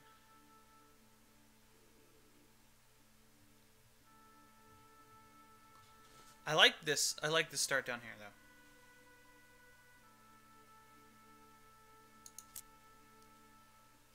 Well, the religion here is the same.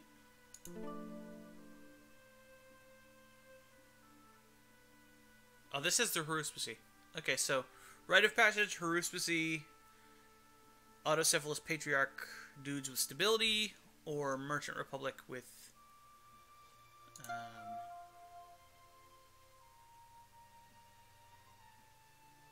in the jungles of India. That makes sense. They're used to it.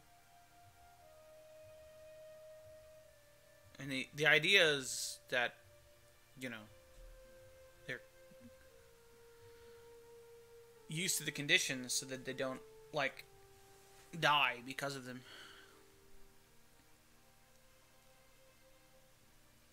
So which do you think? We'll do the tribal guys here, or the merchant republic, or we could find a guy. I'm looking at this. This is what we're looking at here. We've narrowed down our options to this. Start with the tip, just the tip, and work our way up. Yeah, it's really good. I thought you were saying it was weird, but no, that's real good. Especially southern India. There's desert stuff up here too, so that's bad. But like pretty much all of India is bad terrain. Anything else strike your guys' fancy? Merchants can be kind of boring sometimes. I did play merchant.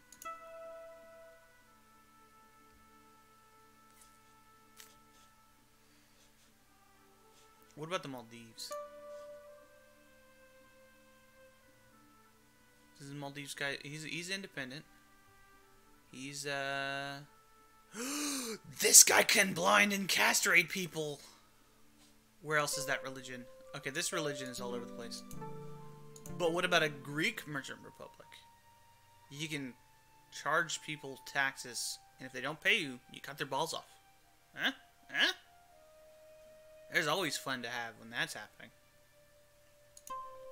And these get that too, so we're looking at the same culture down here no matter what.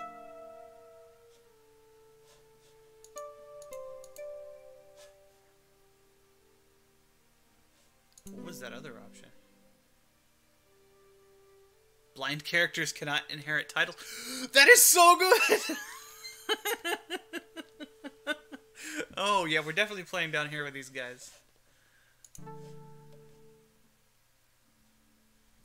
Let's pick the ugliest guy. That's right. Well, if you're Greek, you just convert to Islam, and then that's happening, right? Basically.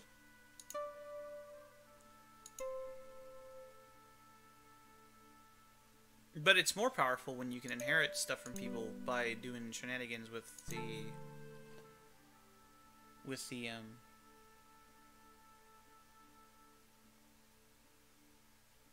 the marriage mechanics.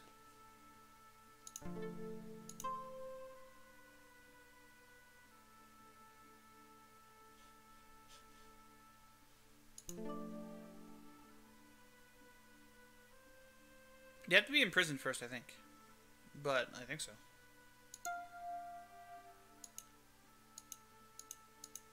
This count has 5 provinces.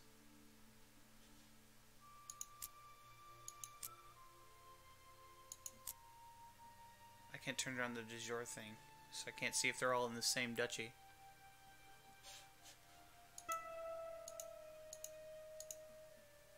Oh, okay. Yeah, you're right. Yeah, agnatic, cognatic.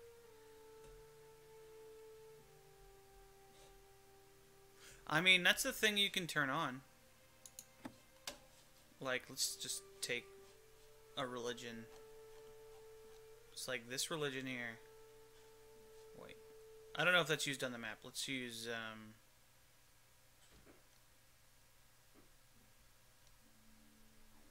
Mechian. So you can take that and then go to, where is it? In Enatic clans.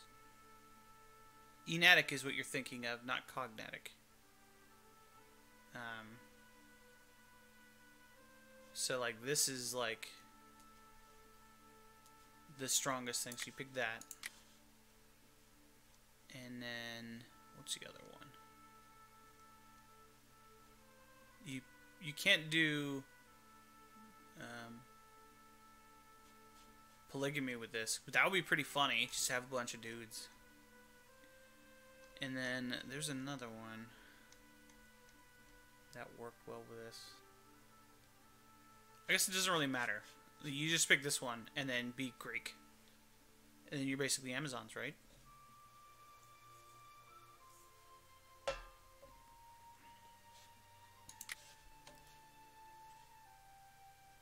Is there another one over here?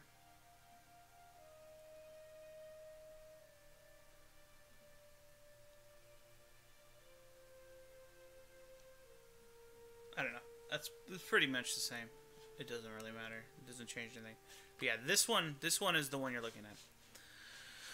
All right.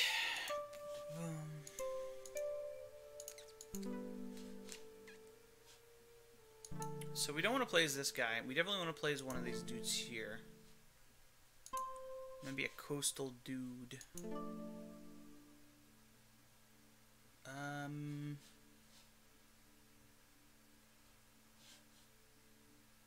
Does anybody know where the limits are? I guess it really doesn't matter.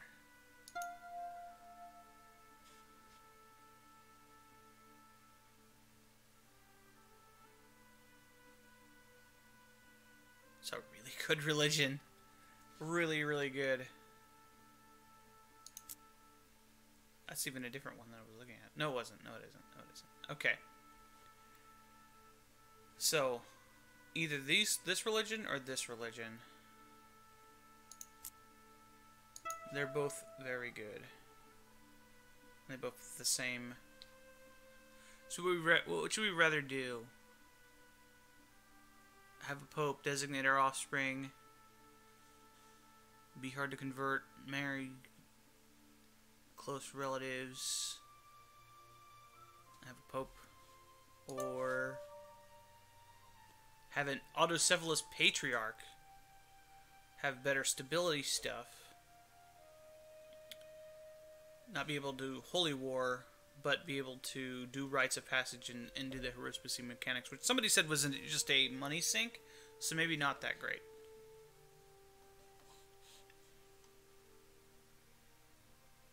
And of course we have tribal guys here with the stability religion, and a merchant republic with this religion, and then the rest of the guys are all tribal, except for the theocracy we can't play as. We can't play as this guy.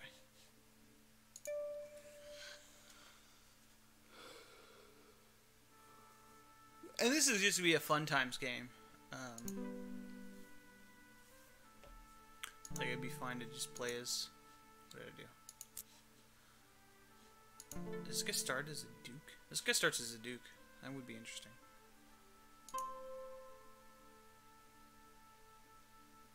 Anybody have an opinion, or I'm just gonna pick one?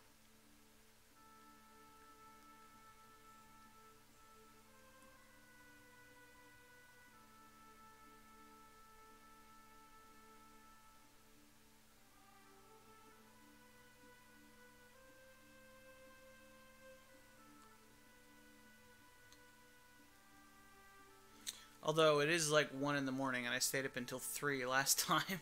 Yesterday even. So maybe I should just save the decision for next time. I'm just gonna pick one. I'm gonna pick this guy, because he's like the middle of the road dude with this religion. And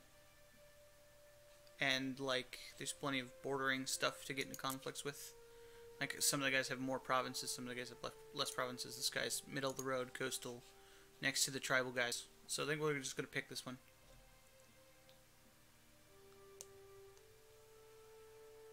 I noticed that. That was one of the things I thought was really funny. About Bon. And one of the things that was like, plays that. I think just having one of the options, I think it's just Bond that lets you do that. Yeah. Lets you do that. Alright, we're gonna place this guy, and I'm gonna, oh, hang on. Let's ruler designer a little bit. We're not gonna change his culture.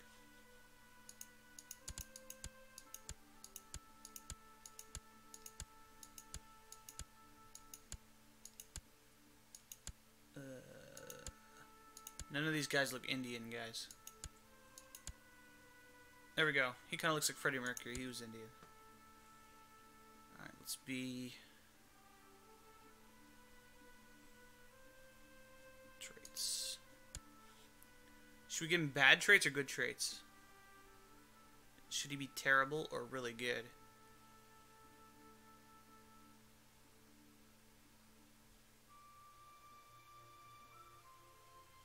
It's just -1 diplomacy for 1 point. That's stupid.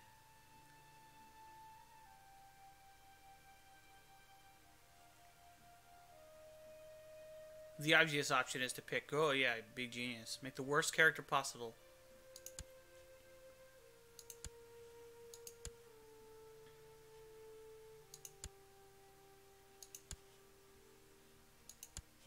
Game over.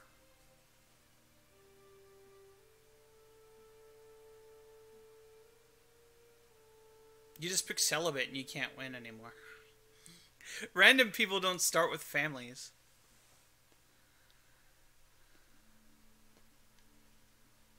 Like, I can make him really bad without having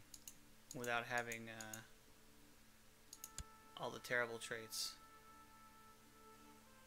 Like, chaste is kind of a negative, even though it's a positive thing. Weak. You can get kids in the character editor, yeah. Yeah, that's true. Let's not go ham, though. That doesn't give you any points, but it gives you a penalty. There you go. That's just kind of objectively bad. You know, not making any judgments on the actual real life stuff here, but like in the game, -15% for no benefit. Can start maimed. Let's start wounded. It's a good way to get points. Actually, no, that's a cheap way of getting points. Never mind. Homosexual, ugly, weak. Isn't scholar? No, it's one of the other things that pops up. Hedonist. That would get our church opinion. They don't like us.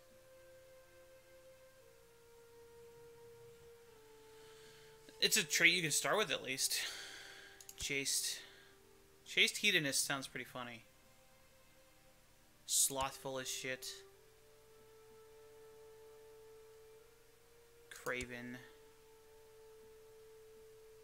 Content is pretty bad.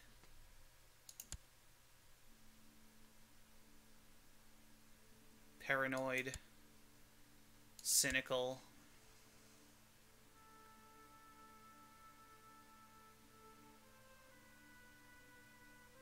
Oh, we can go into, like, kids stuff, but I don't want to do that. Cannibal? We should be a cannibal, right? Dynastic Kinslayer. Are these, like... Dude, you get picked giant? Holy shit! Uncouth. Yeah. Uncouth. So these are, like, extra scarred bonuses. They're actually only good, so... I don't know, should we be a cannibal, guys?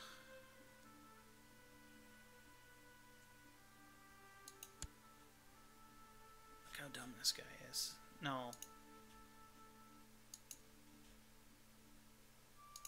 How do I get rid of that? I want to get rid of everything. There we go. Just right click it.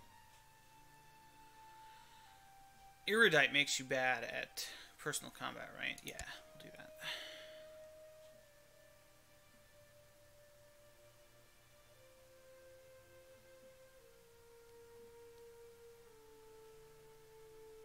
Alright. That is my designed worst character, who isn't completely and utterly hopeless. We gotta make him older, though, so fertility doesn't increase his age.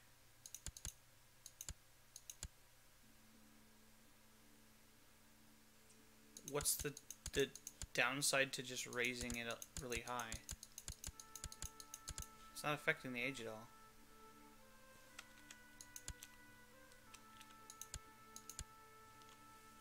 Just leave it the same.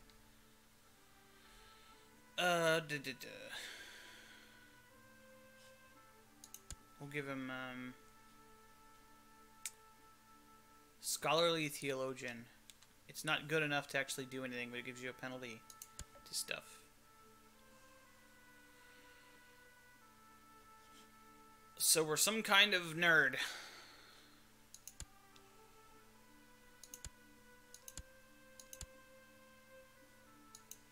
Kudana Shawana.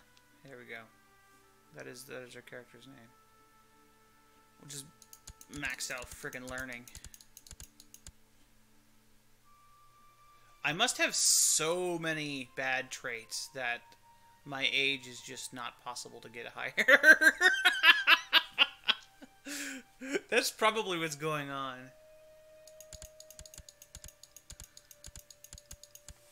Yeah. Either that or that's not how this works anymore. I'm just gonna leave it the same. Yeah. We'll just leave the defaults.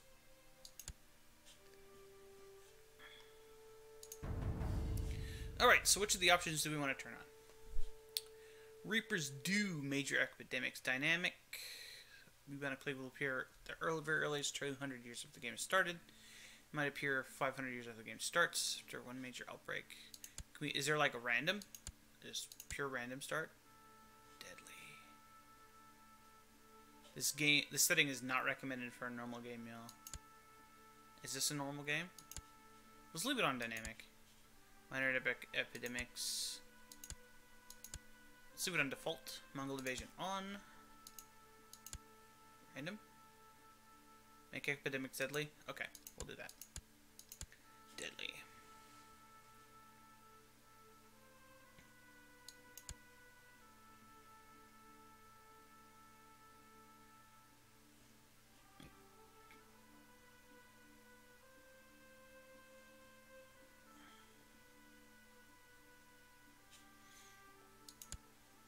We'll do that more too.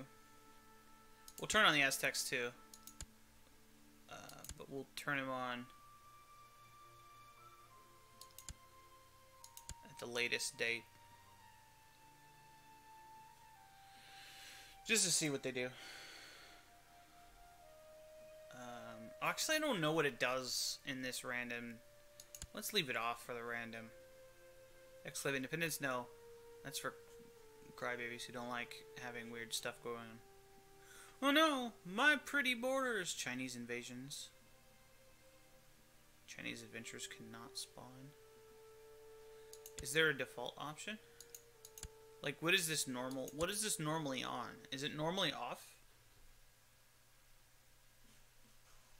I'll leave that on. Leave that on. Leave that on.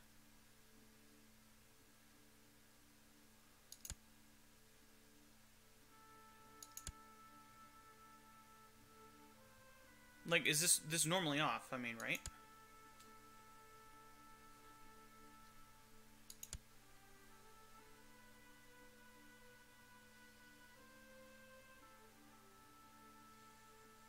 We'll put it on that.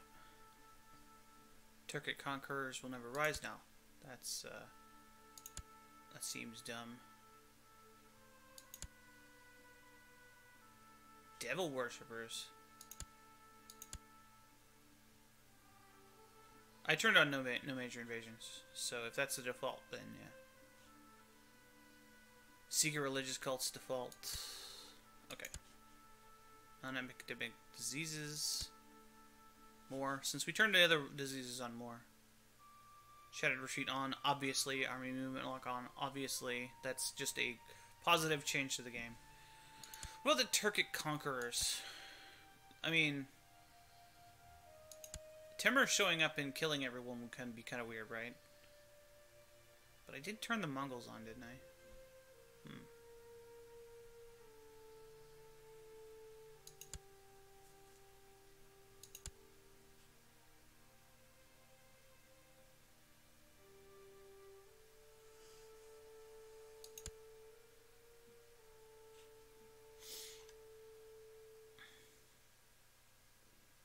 Seduction, intrigue, assassination plots only, direct action. Oh, no. No. Regency's on, off. No. That's good. Pagan Reformation allowed. Defensive attrition on. Provincial revolt strength, default. So this is the thing to make it, like, complete shit, right? Powerful. That's the thing to make everything bad. Release prisoners after punishment. Where is that? We'll leave the normal stuff on. Interface, yeah, rating, historical. Yeah. Culture conversion, default. No, I want rating on. Everyone loves rating, right? No stability. Supernatural events on, absurd events on, gender equality default, since it will fuck up the religions if I change it. Siege assaults on. Alright, so we're getting into the things that I've already seen. Adventure is normal. I don't want to do anything that makes the game easier.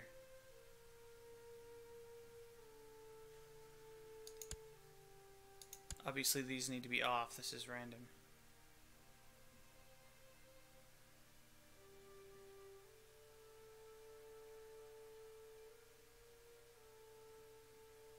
Oh.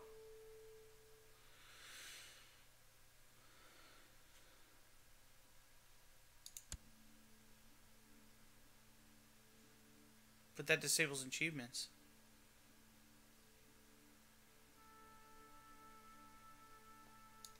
Not that I'm playing with achievements anyway, because I'm not playing Iron Man, but... And poetry readings. I mean, the idea is that we want to use castration as a method of controlling our country, right? Blinding, actually.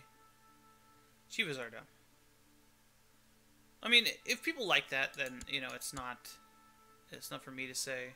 I like achievements in other games, but achievements in this game, because I never play an Iron Man, because the game is like, yeah. Leave that on. Multiplayer invasions. What? I don't need multiplayer stuff. That doesn't matter. What? Oh, multiplayer. Okay, yeah. That could be pretty shit. Yeah, default.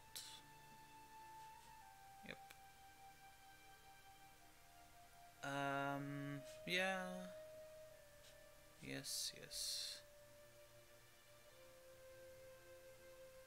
Blood splatter on. Hellenic revival on. Dude. This game is so good now.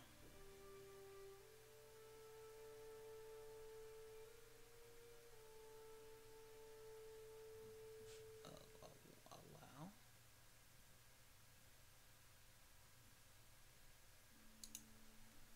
Why did chat... You're not allowed to say castrate with the normal chat filter on. Pfft. Okay.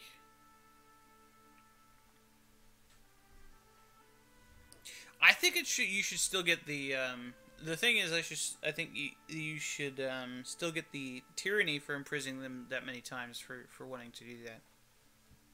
Right?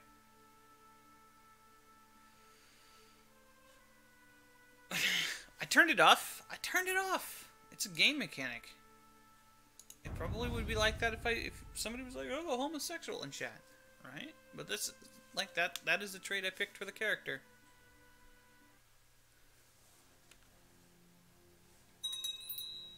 Alright.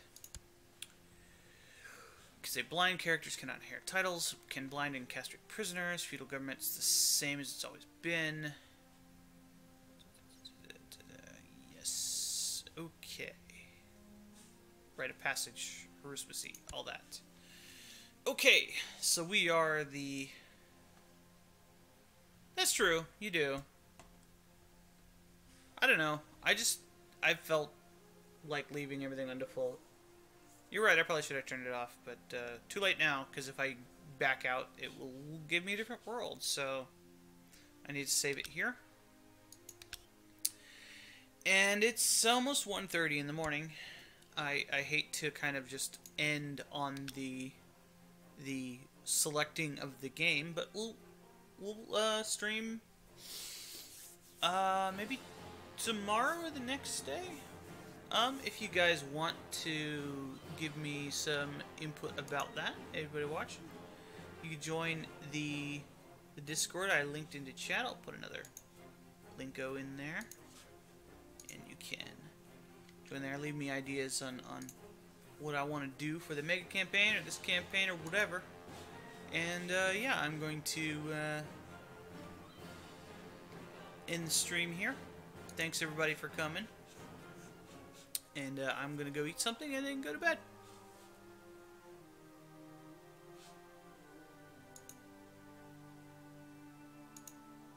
Take it easy, everybody.